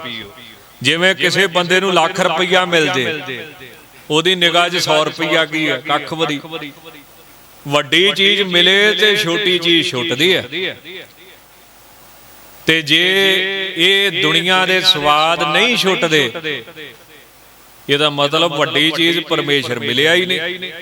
ਇਹ ਤਾਂ ਸਿੱਧੀ ਜੀ ਗੱਲ ਆ, ਇਹ ਤਾਂ ਸਿੱਧਾ ਜਿਹਾ ਨਿਯਮ ਆ, ਲਾਭ ਆ ਨਾ, ਕਾਨੂੰਨ ਆ ਸਿੱਧਾ ਜਿਹਾ ਵੀ ਬੰਦੇ ਨੂੰ ਵੱਡੀ ਪ੍ਰਾਪਤੀ ਹੋਵੇ ਤੇ ਛੋਟੀ ਚੀਜ਼ ਦੀ ਕੀ ਅਹਿਮੀਅਤ ਰਹਿ ਗਈ ਉਹਦੇ ਸਾਹਮਣੇ। ਜਿਵੇਂ ਕੋਈ ਸੱਜਣ ਸੀ, ਉਹ ਚੰਦਾ ਇਕੱਠਾ ਕਰਦੇ, ਉਗਰਾਹੀ ਇਕੱਠੀ ਕਰਦੇ। ਇੱਕ ਘਰੇ ਗਏ, ਉਹਨੂੰ ਕਹਿੰਦੇ ਤੇਰੇ ਤੋਂ ਅਸੀਂ 10,000 ਰੁਪਇਆ ਸੇਵਾ 'ਚ ਲੈਣਾ। ਉਹ ਕਹਿੰਦਾ ਜਾਓ ਕੰਮ ਕਰੋ। ਕਿੱਥੋਂ ਆ ਗਏ ਲੁੱਟਣ ਵਾਲੇ। ਸਮਾਂ ਬੀਤਿਆ, 20 ਸਾਲ ਬਾਅਦ ਫੇਰ ਉਹ ਇਕੱਠੇ ਹੋ ਕੇ ਗਏ। ਕਹਿੰਦਾ ਕਿੰਨੀ ਸੇਵਾ। ਉਹ ਪੁਰਾਣਾ ਉਹਨਾਂ ਨੂੰ ਚੇਤਾ ਸੀ। ਉਹ ਕਹਿੰਦੇ ਚੱਲ ਜਿੰਨੇ ਕੁ ਦੇਣੇ ਦੇ ਦੇ, ਉਹਨਾਂ ਨੂੰ ਪਤਾ ਵੀ ਸੁਭਾਅ ਹੋਰ ਤਰ੍ਹਾਂ ਦਾ ਇਹਦਾ, ਐਵੇਂ ਬੇਇੱਜ਼ਤੀ ਕਰੂਗਾ। ਉਹ ਕਹਿੰਦੇ ਚੱਲ 5,000 ਦੇ ਦੇ, 10,000 ਦੇ ਦੇ। ਉਹਨੇ ਲੱਖ ਰੁਪਈਆ ਕੱਢ ਕੇ ਅੱਗੇ ਰੱਖ। ਉਹ ਕਹਿੰਦੇ ਗੱਲ ਸਮਝ ਨਹੀਂ ਆਈ ਵੀ 15-20 ਸਾਲ ਪਹਿਲਾਂ ਆਏ ਸੀ ਉਦੋਂ 10,000 ਦੇਣਾ ਹੀ ਭਾਰੀ ਸੀ, ਅੱਜ ਲੱਖ ਦੇਤਾ। ਉਹ ਕਹਿੰਦਾ ਉਦੋਂ 10,000 ਹੀ ਬੜਾ ਵੱਡਾ ਸੀ, ਅੱਜ ਵਾਹਿਗੁਰੂ ਪਰਮੇਸ਼ਰ ਨੇ ਇੰਨਾ ਕੁਝ ਦਿੱਤਾ ਹੈ ਕਿ ਲੱਖ ਦੀ ਵੀ ਕੋਈ ਅਹਿਮੀਅਤ ਨਹੀਂ।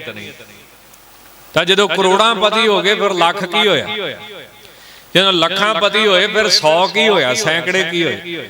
ਇਦਾਂ ਜਦੋਂ ਵੱਡੀ ਵਸਤੂ ਦੀ ਪ੍ਰਾਪਤੀ ਹੁੰਦੀ ਆ ਤਾਂ ਫਿਰ ਮਨ ਜਿਹੜਾ ਹੈ ਉਹ ਨਿੱਕੀਆਂ ਵਸਤੂਆਂ ਤੋਂ ਰੱਜ ਜਾਂਦਾ। ਜਿਵੇਂ ਛੋਟੇ ਬੱਚੇ ਦੇ ਹੱਥੋਂ ਕੋਈ ਚੀਜ਼ ਲੈਣੀ ਹੋਵੇ, ਖੋਣੀ ਹੋਵੇ, ਉਹ ਲਿੜਦਾ ਫਿਰ ਚੀਕਾਂ ਮਾਰਦਾ। ਉਹਨੂੰ ਦਿਖਾਉਣੀ ਪੈਂਦੀ ਹੋਰ ਕਿ ਆਹ ਵੇਖ ਉਹਦੇ ਤੋਂ ਵੀ ਸੋਹਣਾ, ਫਿਰ ਉਹ ਪਹਿਲੀ ਛੱਡਦਾ ਹੈ। ਇਸੇ ਤਰ੍ਹਾਂ ਜਿਹੜਾ ਸਾਡਾ ਮਨ ਹੈ ਇਹ ਗੁਰਬਾਣੀ ਮੁਤਾਬਕ ਨਿਆਣੇ ਬੱਚੇ ਦੀ ਤਰ੍ਹਾਂ ਹੈ, ਜਿਹਦੇ ਹੱਥ ਦੇ ਵਿੱਚ ਵਿਸ਼ੇ ਵਿਕਾਰ ਫੜੇ ਹੋਏ ਨੇ। ਜਦੋਂ ਇਹਨੂੰ ਵੱਡਾ ਰਸ ਪ੍ਰਾਪਤ ਹੋਵੇ, ਰਾਮ ਰਸ ਪੀਆ ਰੇ ਜਿਹ ਰਸ ਬਿਸਰ ਗਏ ਰਸ, ਤਾਂ ਫਿਰ ਉਹ ਛੁੱਟ ਜਾਂਦਾ ਹੈ। ਜੇ ਨਹੀਂ ਛੁੱਟੇ ਫਿਰ ਕੰਮ ਸ਼ੱਕ ਵਾਲੀ ਗੱਲ ਹੈ, ਕਿਤੇ ਨਾ ਕਿਤੇ ਕੋਈ ਕਸਰ ਹੈ, ਕੋਈ ਮੰਨੇ ਭਾਵੇਂ ਨਾ ਮੰਨੇ। ਤਾਂ ਮਹਾਰਾਜ ਕਹਿੰਦੇ ਜਦੋਂ ਵੱਡੀ ਚੀਜ਼ ਪ੍ਰਾਪਤੀ ਹੋ ਗਈ ਤਾਂ ਫਿਰ ਵਿਖੇ ਬਨ ਫੀਕਾ ਤਿਆਗ ਰੀ ਸਖੀਏ, ਨਾਮ ਮਹਾ ਰਸ ਪੀਓ। ਤਾਂ ਨਾਮ ਦੇ ਵਿੱਚ ਉਹਨਾਂ ਨੂੰ ਸਾਰੇ ਰੰਗ ਹੀ ਪ੍ਰਾਪਤ ਹੋ ਜਾਂਦੇ ਨੇ। ਮਹਾਰਾਜ ਫਰਮਾਉਂਦੇ ਹਨ ਜਿੰਨੇ ਵੀ ਮਨ ਨੂੰ ਭਾਉਂਦੇ ਹਨ, ਜੋ ਹਰ ਲੋੜੇ ਸੋ ਕਰੇ ਸੋਈ ਜੀ ਕਰਨ। ਹਰੀ ਵਾਹਿਗੁਰੂ ਪਰਮੇਸ਼ਰ ਜੋ ਜੋ ਵੀ ਕਰਨ ਕਰਾਇਆ ਲੋੜੇ ਭਾਵ ਚਾਹੁੰਦਾ ਹੈ, ਕਰਨਾ ਚਾਹੁੰਦਾ ਹੈ, ਸਾਰੇ ਜੀਵ ਉਹਦੀ ਪ੍ਰੇਰਣਾ ਮੁਤਾਬਕ ਉਹੀ ਕਰਤੱਵ ਕਰਮਾਂ ਦਾ ਫਲ ਦੇਣ ਵਾਸਤੇ ਕਰਦੇ। ਸਾਡੇ ਅੰਦਰ ਵਾਹਿਗੁਰੂ ਪਰਮੇਸ਼ਰ ਬੈਠਾ ਸਾਨੂੰ ਚਲਾਉਂਦਾ ਹੈ। ਹੁਣ ਫਿਰ ਇੱਥੇ ਸਵਾਲ ਪੈਦਾ ਹੋ ਜਾਂਦਾ ਵੀ ਮਾੜੇ ਬੰਨੇ ਵੀ ਉਹੀ ਚਲਾਉਂਦਾ ਹੈ ਤੇ ਚੰਗੇ ਬੰਨੇ ਵੀ ਉਹੀ ਚਲਾਉਂਦਾ। ਕਹਿੰਦੇ ਨਹੀਂ ਭਾਈ, ਜਿੱਦਾਂ ਦੇ ਕਰਮ ਕੀਤੇ ਉਹਦਾ ਫਲ ਦੇਣ ਵਾਸਤੇ ਉਦਾਂ ਦਾ ਚਲਾਉਂਦਾ ਹੈ। ਇਸੇ ਕਰਕੇ ਅਰਦਾਸ ਕੀਤੀ ਜਾਂਦੀ ਹੈ ਕਿ ਜਿਹੜਾ ਪਰਮੇਸ਼ਰ ਮੇਰੇ ਹਿਰਦੇ 'ਚ ਬੈਠਾ ਮੈਨੂੰ ਪ੍ਰੇਰਨਾ ਦੇ ਕੇ ਚਲਾਉਂਦਾ ਪਿਆ ਵਾ, ਉਸ ਪਰਮੇਸ਼ਰ ਅੱਗੇ ਮੇਰੀ ਅਰਦਾਸ ਹੈ, ਬੇਨਤੀ ਹੈ। ਕਿਹੜਾ ਪਰਮੇਸ਼ਰ? ਜਿਹੜਾ ਹਿਰਦੇ 'ਚ ਬੈਠਾ, ਅੰਤਰਜਾਮੀ, ਪੁਰਖ ਵਿਦਾਤੇ, ਘਟ ਘਟ ਕੇ ਅੰਤਰ ਕੀ ਜਾਣਤ, ਭਲੇ ਬੁਰੇ ਕੀ ਪੀਰ ਪਛਾਨ। ਜਿਹੜਾ ਪਰਮੇਸ਼ਰ ਹਿਰਦੇ 'ਚ ਬੈਠਾ ਚਲਾਉਂਦਾ, ਪ੍ਰੇਰਨਾ ਦਿੰਦਾ। ਅਸੀਂ ਤਾਂ ਅੰਤਰਜਾਮੀ ਦਾ ਅਰਥ ਇਹੀ ਸਮਝ ਛੱਡਿਆ ਸੀ ਵੀ ਜਿਹੜਾ ਦਿਲ ਦੀ ਜਾਣਦਾ। ਇਹੀ ਅਰਥ ਕਰਦੇ ਆ ਸਾਰੇ ਵੀ ਜਿਹੜਾ ਦਿਲ ਦੀ ਜਾਣਦਾ, ਤੇ ਪ੍ਰਮੁੱਖ ਅਰਥ ਮੁੱਖ ਅਰਥ ਇਹੀ ਆ। ਪਰ ਗੀਤਾ ਦੇ ਵਿੱਚ ਜਾਂ ਸੰਸਕ੍ਰਿਤ ਦੇ ਗ੍ਰੰਥਾਂ ਵਿੱਚ ਜਾਂ ਪੰਚਦਸ਼ੀ ਦੇ ਵਿੱਚ ਅੰਤਰਜਾਮੀ ਦਾ ਅਰਥ ਇਹ ਨਹੀਂ ਕੀਤਾ ਵੀ ਜਿਹੜਾ ਦਿਲ ਦੀ ਜਾਣਦਾ। ਪੰਚਦਸ਼ੀ 'ਚ ਪੰਥ ਰਤਨ ਬ੍ਰਹਮ ਗਿਆਨੀ ਸੰਤ ਮਹਾਰਾਜ ਸੰਤ ਗਿਆਨੀ ਸੁੰਦਰ ਸਿੰਘ ਜੀ ਖਾਲਸਾ ਪਿੰਡਰਾਂ ਵਾਲੇ ਪੜਾਉਂਦੇ ਹੁੰਦੇ ਸੀ। ਬੜਾ ਅੰਮ੍ਰਿਤ ਰੂਪ ਗ੍ਰੰਥ ਆ। ਜਿਵੇਂ ਜਿਹੜਾ ਅੰਮ੍ਰਿਤ ਹੁੰਦਾ ਨਾ, ਜਿਹੜੇ ਮਰਜ਼ੀ ਬੰਨਿਓ ਉਹਨੂੰ ਜ਼ੁਬਾਨ ਲੱਗੇ, ਸਵਾਦ ਹੀ ਸਵਾਦ। ਉਹਦਾ ਕੋਈ ਅਧਿਆਏ ਖੋਲ ਲੋ, ਰਸ ਹੀ ਰਸ, ਫਿੱਕਾ ਹੈ ਹੀ ਨਹੀਂ ਉਹ ਬਿਲਕੁਲ। ਹੋਰ ਗ੍ਰੰਥ ਹੈਗੇ ਆ ਨਿਆਏ ਦੇ, ਜਿਵੇਂ ਬਿਰਤੀ ਪ੍ਰਭਾਕਰ, ਕਹਿਣ ਨੂੰ ਕਹੀ ਜਾਂਦੇ ਮੈਂ ਉਤੋਂ ਪੜਿਆ, ਮੈਂ ਉਤੋਂ ਪੜਿਆ, ਮੈਂ ਉਤੋਂ ਪੜਿਆ, ਮੈਂ ਉਤੋਂ ਪੜਿਆ। ਜਦੋਂ ਕਹਿ ਦਈਏ ਵੀ ਆ ਫਿਰ ਆ ਲਾ ਕੇ ਦਿਖਾਇਓ, ਹਾਂ ਜਿਵੇਂ ਕੰਧ ਦੀਆਂ ਇੱਟਾਂ ਢੇੜ ਦਈਦੀਆਂ ਫੜ ਕੇ, ਇਦਾਂ ਅਰਥ ਖੋਲ, ਹਾਂ ਜੇ ਖੋਲ ਸਕਦਾ ਬਸ। ਉਹ ਨਹੀਂ, ਫਿਰ ਇਹਦੇ ਵਾਸਤੇ ਤੁਸੀਂ ਉਹ ਫਲਾਨਾ ਗ੍ਰੰਥ ਪੜ੍ਹ ਲਓ, ਇਹਦੇ ਵਾਸਤੇ ਤੁਸੀਂ ਇਹ ਤੋਂ ਵੀ ਅੱਗੇ ਜਾ ਕੇ ਉਹ ਪੜ੍ਹ ਲਓ। ਤਾਂ ਜਿਹੜੇ ਫਿੱਕੇ ਗ੍ਰੰਥ ਆ, ਉਹ ਖੁਸ਼ਕ ਗ੍ਰੰਥ, ਉਹਨਾਂ 'ਚ ਰਸ ਨਹੀਂ, ਇਹਦੇ 'ਚ ਰਸ ਬੜਾ ਹੈ। ਜਿਹੜੇ ਮਰਜ਼ੀ ਬੰਨਿਓ ਸ਼ੁਰੂ ਕਰ ਲੋ, ਰਸ ਹੀ ਰਸ। ਤਾਂ ਜਿਹੜਾ ਪੰਚਦਸ਼ੀ ਦੇ ਵਿੱਚ ਅੰਤਰਜਾਮੀ ਦਾ ਅਰਥ ਕੀਤਾ ਜਾਂ ਗੀਤਾ ਦੇ ਵਿੱਚ ਅੰਤਰਜਾਮੀ ਦਾ ਅਰਥ ਕੀਤਾ, ਉਹ ਕੀ ਆ ਵੀ ਜਿਹੜਾ ਅੰਦਰ ਬੈਠਾ ਹੋਇਆ ਪ੍ਰੇਰਨਾ ਦਿੰਦਾ ਵੀ ਆਹ ਕੰਮ ਕਰ। ਤਾਂ ਮਹਾਰਾਜ ਕਹਿੰਦੇ ਵੀ ਅਰਦਾਸ ਇਦਾਂ ਕਰੋ ਵੀ ਜਿਹੜਾ ਮੇਰੇ ਦਿਲ 'ਚ ਬੈਠਾ ਮੈਨੂੰ ਪ੍ਰੇਰਨਾ ਦਿੰਦਾ ਪਿਆ ਵੀ ਆਹ ਕੰਮ ਕਰ, ਮੇਰੀ ਉਸ ਪਰਮੇਸ਼ਰ ਅੱਗੇ ਅਰਦਾਸ ਆ ਕਿ ਮੈਨੂੰ ਚੰਗੇ ਬੰਨੇ ਤੋਂ। ਠੀਕ ਆ, ਮੇਰੇ ਮਾੜੇ ਕਰਮ ਕਹਿੰਦੇ ਆ ਕਿ ਇੱਧਰ ਨੂੰ ਚੱਲ, ਪਰ ਵਾਹਿਗੁਰੂ ਜੀ ਤਾਂ ਸਮਰੱਥ ਆ ਨਾ, ਪਰਮੇਸ਼ਰ ਤਾਂ ਸਮਰੱਥ ਆ। ਜਿਹੜਾ ਦਿਲ 'ਚ ਬੈਠਾ ਉਹਦੇ ਅੱਗੇ ਅਰਦਾਸ ਬੇਨਤੀ ਹੈ ਕਿ ਮੈਨੂੰ ਐਸ ਬੰਨੇ ਤੋਰਿਆ ਜਾਵੇ। ਤਾਂ ਉਸ ਵਾਸਤੇ ਫਿਰ ਕੀ ਕਰਨਾ ਪੈਂਦਾ ਹੈ? ਤਾਂ ਮਹਾਰਾਜ ਕਹਿੰਦੇ ਅਰਦਾਸਾਂ ਕਰਨੀਆਂ ਪੈਂਦੀਆਂ ਨੇ ਵੀ ਵਿਸਰ ਨਾਹੀ ਦਾਤਾਰ ਆਪਣਾ ਨਾਮ ਦੇਹੋ, ਗੁਣ ਗਾਵਾਂ ਦਿਨ ਰਾਤ ਨਾਨਕ ਚਾਓ। ਇੱਕ ਮਹਾਂਪੁਰਸ਼ ਹੋਏ ਨੇ, ਉਹਨਾਂ ਦੇ ਥਾਂ ਤੇ ਸੱਪ ਬਹਿ ਗਿਆ, ਜਿੱਥੇ ਉਹ ਰੋਜ਼ ਅੰਮ੍ਰਿਤ ਵੇਲੇ ਇਸ਼ਨਾਨ ਕਰਕੇ ਭਗਤੀ ਕਰਦੇ ਹੁੰਦੇ।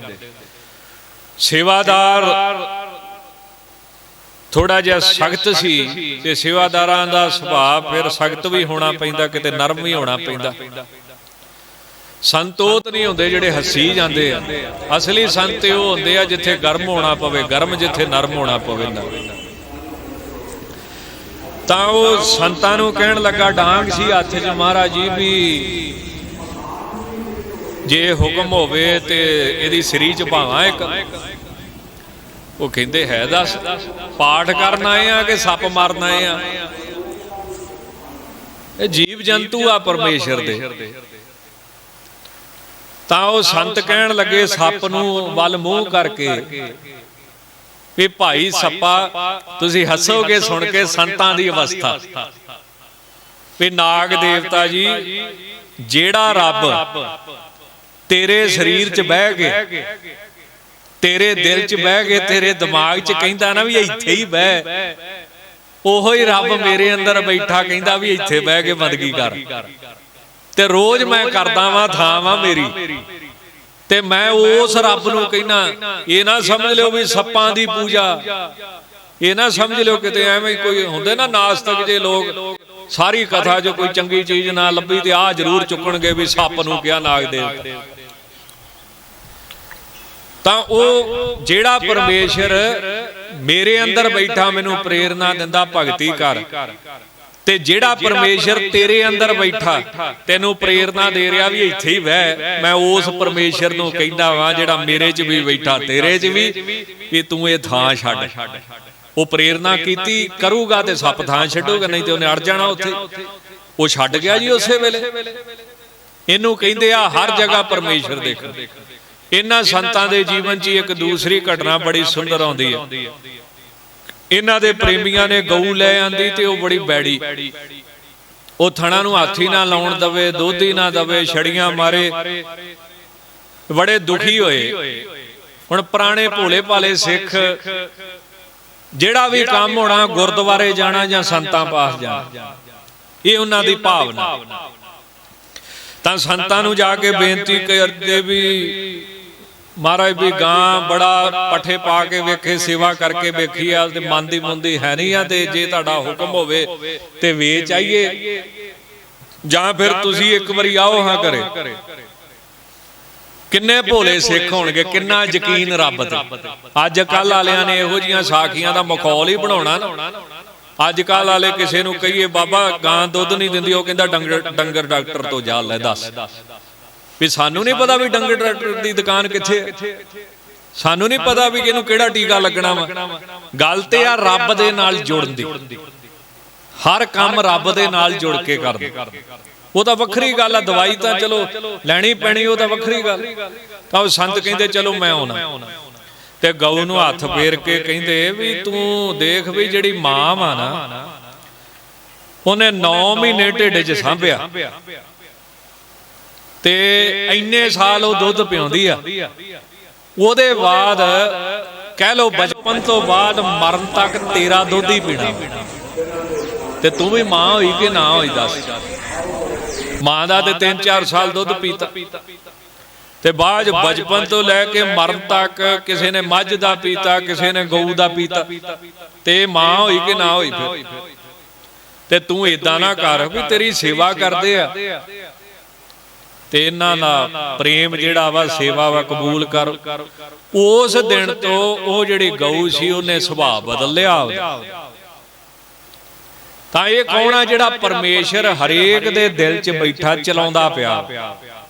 ਉਸ ਪਰਮੇਸ਼ਰ ਅੱਗੇ ਬੇਨਤੀ ਆ। ਅੰਤਰਜਾਮੀ ਕਹਿੰਦੇ ਜਿਹੜਾ ਅੰਦਰ ਬੈਠਾ ਪ੍ਰੇਰਨਾ ਦਿੰਦਾ, ਆਹ ਕੰਮ ਕਰ, ਆਹ ਕੰਮ ਕਰ, ਉਹਦੇ ਅੱਗੇ ਬੇਨਤੀ ਕਰਾਂਗੇ ਤਾਂ ਫਿਰ ਉਹ ਸਾਨੂੰ ਨਾਮ ਜਪਣ ਜਾਂ ਸੇਵਾ ਵਾਲੇ ਬੰਨੇ ਲਾਵੇਗਾ। ਨਹੀਂ ਤੇ ਜਿਹੜੇ ਸਾਡੇ ਮਾੜੇ ਕਰਮ ਆ ਉਹਦੇ ਮੁਤਾਬਕ ਇਹੋ ਜੀ ਪ੍ਰੇਰਨਾ ਹੁੰਦੀ ਆ ਵੀ ਨਾਮ ਜਪ ਕੇ ਕੀ ਲੈਣਾ, ਸੇਵਾ ਕਰਕੇ ਕੀ ਲੈਣਾ। ਉਹਦੇ ਵਾਸਤੇ ਮਹਾਰਾਜ ਕਹਿੰਦੇ ਫਿਰ ਵਾਹਿਗੁਰੂ ਅੱਗੇ ਅਰਦਾਸਾਂ ਕਰਨੀਆਂ ਪੈਂਦੀਆਂ। ਇਸ ਕਰਕੇ ਮਹਾਰਾਜ ਜੀ ਕੀ ਫਰਮਾਉਂਦੇ ਹਨ ਕਿ ਜੋ ਹਰ ਲੋੜੇ ਸੋ ਕਰੇ। ਜਿਹੋ ਜੀ ਵਾਹਿਗੁਰੂ ਪਰਮੇਸ਼ਰ ਪ੍ਰੇਰਨਾ ਕਰਦਾ ਹੈ ਉਹ ਫਿਰ ਜੀਵ ਉਹਦੇ ਅਨੁਸਾਰ ਕਰਦੇ ਹਨ। ਸਤਿਗੁਰੂ ਜੀ ਫਰਮਾਉਂਦੇ ਹਨ ਜੋ ਪ੍ਰਭ ਕੀਤੇ ਆਪਣੇ ਸੇਈ ਕਹੀਐ ਧੰਨ। ਪਿੱਛੇ ਵੀ ਉਸ ਦੀ ਪ੍ਰੇਰਨਾ ਅਨੁਸਾਰ ਹੀ ਕਰਦੇ ਸੀ ਤੇ ਸੋਈ ਜੀ ਕਰਨ। ਆਉਣ ਵਾਲੇ ਸਮੇਂ 'ਚ ਵੀ ਉਸ ਦੀ ਪ੍ਰੇਰਨਾ ਮੁਤਾਬਕ ਹੀ ਕਰਨਗੇ।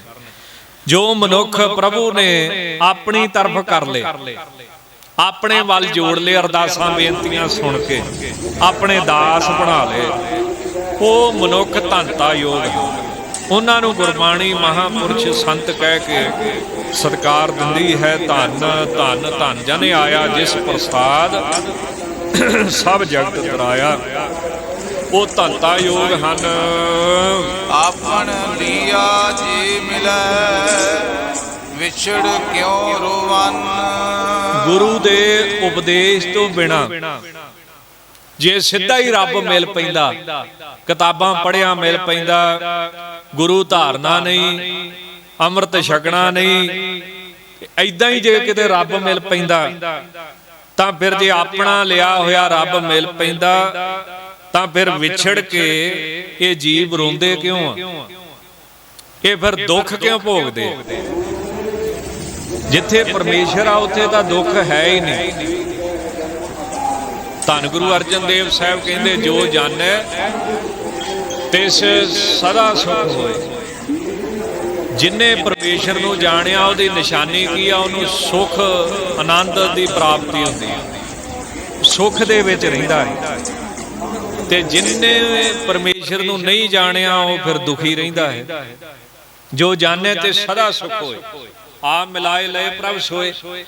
ਤਾਂ ਮਹਾਰਾਜ ਕਹਿੰਦੇ ਜੇ ਗੁਰੂ ਦੇ ਉਪਦੇਸ਼ ਤੋਂ ਬਿਨਾਂ ਆਪੇ ਹੀ ਰੱਬ ਮਿਲ ਪੈਂਦਾ ਤਾਂ ਵਿਛੜੇ ਹੋਏ ਜੀਵ ਉਸ ਤੋਂ ਵਿਛੜ ਕੇ ਫਿਰ ਕਿਉਂ ਰੋਂਦੇ ਹਨ? ਇਹ ਸਤਿਗੁਰੂ ਜੀ ਨੇ ਸਵਾਲ ਕੀਤਾ ਹੈ ਕਿ ਬਿਨਾਂ ਗੁਰੂ ਤੋਂ ਪਰਮੇਸ਼ਰ ਦੀ ਪ੍ਰਾਪਤੀ ਕਿਸੇ ਨੂੰ ਨਹੀਂ ਹੁੰਦੀ। ਸਾਧੂ ਸੰਗ ਪ੍ਰਾਪਤੇ ਨਾਨਕ ਰੰਗ ਮੜਨ। ਫਿਰ ਮਹਾਰਾਜ ਜੀ ਨੂੰ ਸਵਾਲ ਕੀਤਾ ਵੀ ਪਰਮੇਸ਼ਰ ਮਿਲਦਾ ਕਿੱਦਾਂ ਹੈ? ਤਾਂ ਮਹਾਰਾਜ ਕਹਿੰਦੇ ਸਾਧੂ ਸੰਗ ਪ੍ਰਾਪਤ, ਸਾਧੂਆਂ ਦੇ ਸੰਗ ਕਰਕੇ, ਗੁਰੂ ਸਾਹਿਬ ਜੀ ਦੇ ਸੰਗ ਕਰਕੇ, ਮਹਾਂਪੁਰਸ਼ਾਂ ਦੇ ਸੰਗ ਕਰਕੇ ਉਹਦੀ ਪ੍ਰਾਪਤੀ ਹੁੰਦੀ ਹੈ। ਤੇ ਫਿਰ ਉਹ ਅਭੇਦਤਾ ਰੂਪੀ ਰੰਗ ਆਨੰਦ ਜਿਹੜਾ ਹੈ ਉਹ ਮਾਣਦੇ ਹਨ। ਹਰ ਜੇਠ ਰੰਗੀਲਾ ਤਿਸ ਧਣੀ ਜਿਸ ਕੈ ਭਾਗ ਮਥਨ। ਜੇਠ ਦੇ ਮਹੀਨੇ ਦੁਆਰਾ ਸੱਚੇ ਪਾਤਸ਼ਾਹ ਸਮਾਪਤੀ ਕਰਦੇ ਹੋਏ, ਉਪਦੇਸ਼ ਦੀ ਕਿਰਪਾ ਕਰਦੇ ਹੋਏ ਫਰਮਾਉਂਦੇ ਹਨ ਕਿ ਧਣੀ ਜਿਹੜਾ ਮਾਲਕ ਹੈ, ਪਤੀ ਹੈ, ਸਹੁ ਹੈ, ਉਹਦੀ ਅਭੇਦਤਾ ਦਾ ਜਿਹੜਾ ਰੰਗੀਲਾ ਆਨੰਦ ਉਹਨੂੰ ਪ੍ਰਾਪਤ ਹੁੰਦਾ ਹੈ ਜਿਸ ਕੈ ਭਾਗ ਮਥਨ, ਜਿਹਦੇ ਮੱਥੇ ਦੇ ਬੜੇ ਚੰਗੇ ਭਾਗ ਹਨ, ਵੱਡੇ ਭਾਗ ਹਨ, ਉਹਨਾਂ ਨੂੰ ਪਰਮੇਸ਼ਰ ਦੀ ਪ੍ਰਾਪਤੀ ਹੁੰਦੀ ਹੈ। ਹੋਈਆਂ ਭੁੱਲਾਂ ਚੁੱਕਾਂ ਦੀ ਮਾਫੀ ਬਖਸ਼ਣੀ, ਅੱਗੇ ਵਾਸਤੇ ਸਾਰੀ ਸੰਗਤ ਨੇ ਸਮਤ ਬਖਸ਼ਣੀ। ਸਤਿਗੁਰੂ ਕਿਰਪਾ ਕਰਨ। ਮਹਾਂਪੁਰਸ਼ਾਂ ਦੇ ਇਹ ਜੋ ਪਾਵਨ ਪਵਿੱਤਰ ਦਰ ਹਨ, ਸੰਗਤਾਂ ਦੀਆਂ ਅਰਦਾਸਾਂ ਬੇਨਤੀਆਂ ਨੇ ਕਿ ਖੁੱਲਣੇ ਚਾਹੀਦੇ ਨੇ, ਕਿਉਂ ਰੋਜ਼ ਹੀ ਸੈਂਕੜਿਆਂ ਦੀ ਗਿਣਤੀ 'ਚ ਸੰਗਤ ਆਉਂਦੀ ਹੈ, ਭਾਵੇਂ ਕਿ ਕੋਵਿਡ-19 ਦੀ ਬਿਮਾਰੀ ਚੱਲਦੀ ਪਈ ਹੈ। ਸੋ ਗੁਰੂ ਕਿਰਪਾ ਕਰੇ, ਸੱਚੇ ਪਾਤਸ਼ਾਹ ਸਮਤ ਬਖਸ਼ਣ ਸਾਰਿਆਂ ਨੂੰ ਹੀ। ਔਰ ਮਹਾਂਪੁਰਸ਼ਾਂ ਵੱਲੋਂ ਸ਼੍ਰੀਮਾਨ ਸੰਤ ਗਿਆਨੀ ਹਰਨਾਮ ਸਿੰਘ ਜੀ ਖਾਲਸਾ ਮੁਖੀ ਦਮਦਮੀ ਟਕਸਾਲ, ਉਹਨਾਂ ਵੱਲੋਂ ਤੇ ਪਿੰਡ ਦੇ ਹੋਰ ਵੀ ਸਿਆਣੇ ਸੱਜਣ, ਸਾਰਿਆਂ ਦਾ ਨਾਂ ਤਾਂ ਨਹੀਂ ਦਾਸ ਲੈ ਸਕਦਾ, ਸੋ ਯਤਨਸ਼ੀਲ ਨੇ ਕਿ ਇਹ ਦਰਵਾਜ਼ੇ ਖੁੱਲਣ ਔਰ ਨਿਸ਼ਾਨ ਸਾਹਿਬ ਦੀ ਸੇਵਾ ਹੋਵੇ। ਪਿਛਲੇ ਸਾਲ ਵੀ ਨਹੀਂ ਹੋ ਪਾਈ, ਇਹ ਬਿਮਾਰੀ ਆ ਗਈ, ਤੇ ਇਸ ਸਾਲ ਵੀ ਬਹੁਤ ਜ਼ੋਰ ਲੱਗਾ, ਪਰ ਕੁਝ ਸੱਜਣ ਆਪਣੇ ਸੁਭਾਅ ਨੂੰ ਨਹੀਂ ਛੱਡਦੇ, ਉਹਨਾਂ ਦੇ ਅੜੀਅਲ ਵਤੀਰੇ ਕਰਕੇ ਕਿ ਵੀ ਇਹ ਸੇਵਾ ਨਹੀਂ ਹੋ ਸਕੀ। ਪਰ ਪ੍ਰਸ਼ਾਸਨ ਵੱਲੋਂ ਇਹ ਵਿਸ਼ਵਾਸ ਦਿਵਾਇਆ ਗਿਆ ਹੈ ਕਿ ਲਾਕਡਾਊਨ ਖਤਮ ਹੁੰਦਾ ਹੈ ਤਾਂ ਸਾਰੀਆਂ ਸੰਗਤਾਂ ਦੀ ਜਿਹੜੀ ਮੰਗ ਹੈ ਨਿਸ਼ਾਨ ਸਾਹਿਬ ਦੀ ਸੇਵਾ ਉਹ ਕਰਵਾਈ ਜਾਵੇਗੀ। ਸੋ ਇਹ ਬੇਨਤੀ ਸਾਰੀਆਂ ਸੰਗਤਾਂ ਨੇ ਪ੍ਰਵਾਨ ਕਰਨੀ। ਮਹਾਂਪੁਰਸ਼ਾਂ ਵੱਲੋਂ ਸਾਰੀਆਂ ਸੰਗਤਾਂ ਦਾ ਧੰਨਵਾਦ, ਜਿਹੜੀਆਂ ਤਨ ਮਨ ਧਨ ਦੇ ਨਾਲ ਸੇਵਾਵਾਂ ਕਰ ਰਹੀਆਂ ਨੇ। ਬਾਹਰ ਗੁਰੂ ਕੇ ਲੰਗਰ ਚੱਲ ਰਹੇ ਨੇ, ਸਾਰੀਆਂ ਸੰਗਤਾਂ ਨੇ ਲੰਗਰ ਛਕ ਕੇ ਜਾਣ ਦੀ ਕਿਰਪਾਲਤਾ ਕਰਨੀ ਜੀ। ਸਾਰੀਆਂ ਸੰਗਤਾਂ ਨੂੰ ਮਹਾਂਪੁਰਸ਼ਾਂ ਵੱਲੋਂ ਜੋੜ ਮੇਲੇ ਦੀਆਂ ਲੱਖ ਲੱਖ ਵਧਾਈਆਂ। ਨਾਲ ਹੀ ਸੱਚੇ ਪਾਤਸ਼ਾਹ ਦੇ ਚਰਨਾਂ 'ਚ ਅਰਦਾਸ ਬੇਨਤੀ ਕਿ ਇਹ ਜੋ ਬੜੀ ਭਿਆਨਕ ਬਿਮਾਰੀ ਚੱਲ ਰਹੀ ਹੈ, ਇਹ ਤੋਂ ਸੱਚੇ ਪਾਤਸ਼ਾਹ ਕਿਰਪਾ ਕਰਕੇ ਆਪਣਾ ਹੱਥ ਦੇ ਕੇ ਰੱਖਿਆ ਕਰਨ। ਆਓ ਹੁਣ ਕਥਾ ਵਿਚਾਰ ਦੀ ਇੱਥੇ ਹੀ ਸਮਾਪਤੀ ਕਰੀਏ ਜੀ। ਲੇਖੈ ਕਤੈ ਨ ਛੂਟੀਐ, ਖਿਨ ਖਿਨ ਪੂਲਣ ਹਾਰ, ਬਖਸ਼ਣ ਹਾਰ ਬਖਸ਼ ਲੈ, ਨਾਨਕ ਪਾਰ ਉਤਾਰ। ਸਾਧੂ ਸੰਗ ਪ੍ਰਾਪਤੇ ਨਾਨਕ ਰੰਗ ਮਾੜਨ। ਹਰ ਜੇਠ ਰੰਗੀਲਾ ਤਿਸ ਧਣੀ ਜਿਸ ਕੈ ਭਾਗ ਮਥਨ। ਵਾਹਿਗੁਰੂ ਜੀ ਕਾ ਖਾਲਸਾ, ਵਾਹਿਗੁਰੂ ਜੀ ਕੀ ਫਤਿਹ।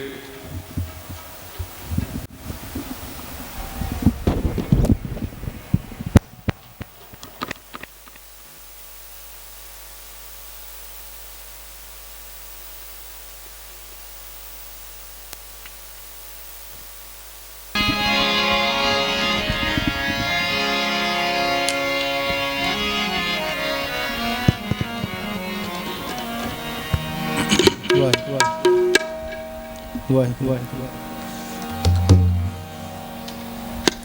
वाहिगुरु वाहिगुरु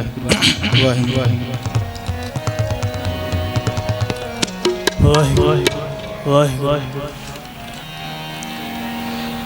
श्री वाहिगुरु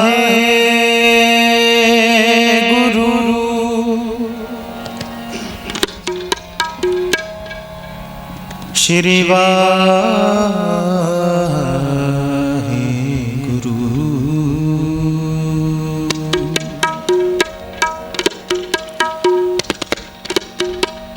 भगतां की टेक तू संता की ओट तू सच्चा सिरजनहारा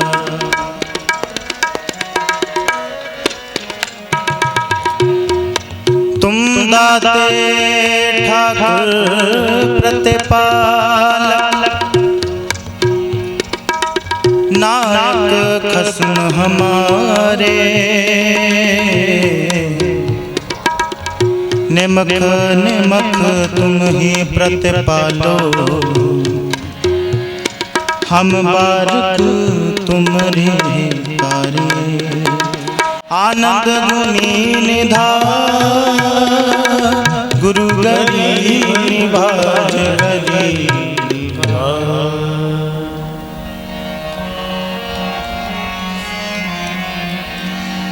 भगता की टेक तू संता की ओट तू भगता की टेक तू संता की ओट तू सच्चा सिरजनहारा सच्चा सिरजनहारा सच्चा सिरजनहारा सच्चा सिरजनहारा भगता की टेक तू संता की ओट तू भगता की टेक तू संता की ओट तू सच्चा सिरजनहारा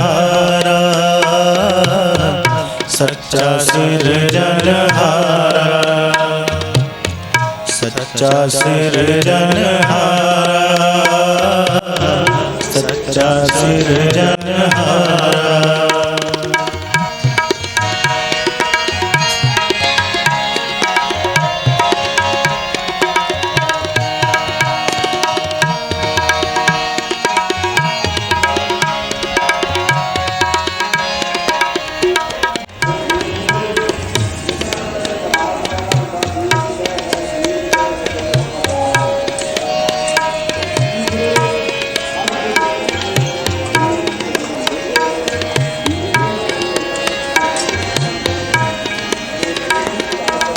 सतगुर पास बेनंतिया मिले नाम आधारा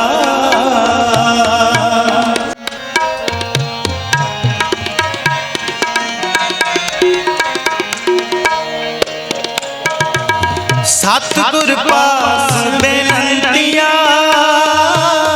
मिले नाम आधारा मिले नाम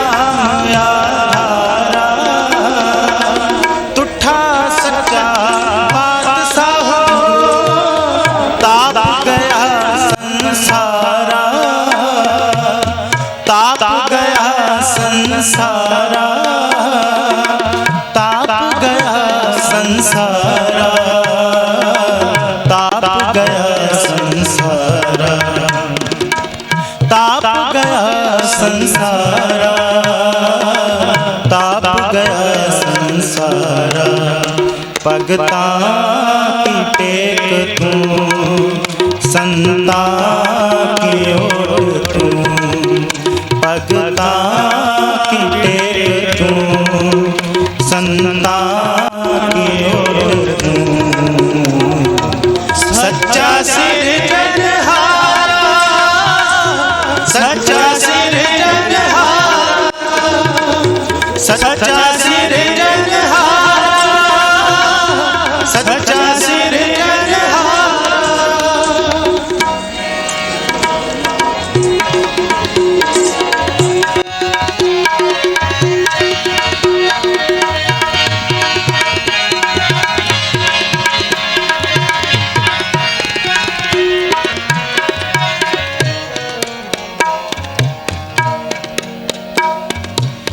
सच तेरी सामग्री सच तेरा दरबारा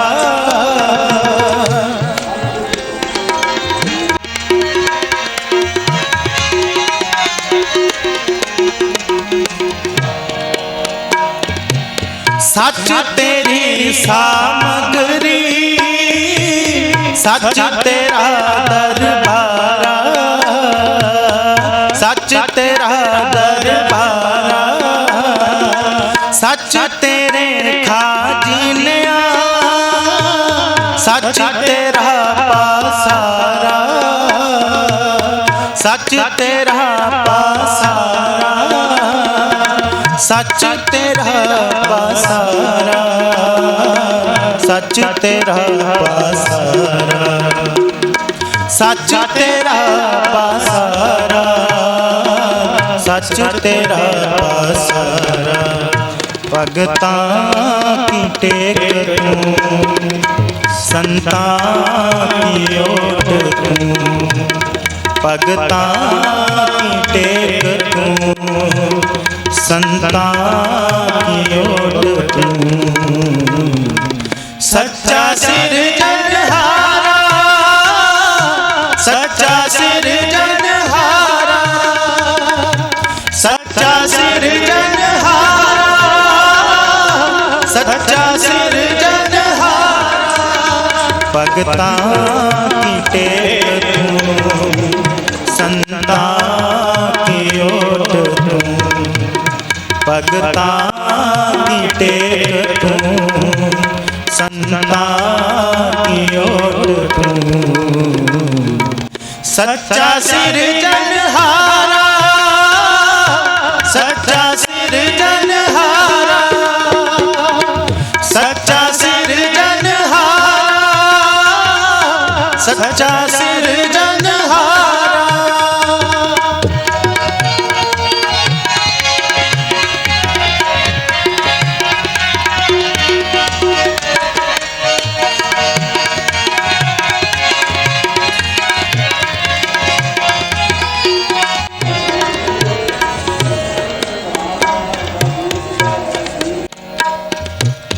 तेरा रूप अगम है अनूप तेरा दरसारा अनूप तेरा दरसारा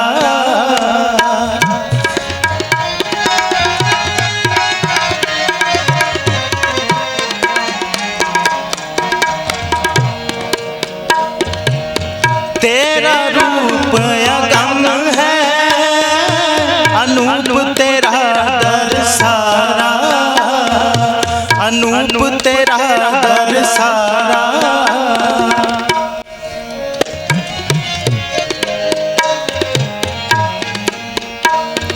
हाँ कुर्बान जाई तेरे सेवका जिन हर नाम प्यारा जिन हर नाम प्यारा जिन हर नाम प्यारा जिन हर नाम प्यारा जिन हर नाम प्यारा जिन हर नाम प्यारा भगतां की टेक तू संतां की ओट तू भगतां की टेक तू संतां की ओट तू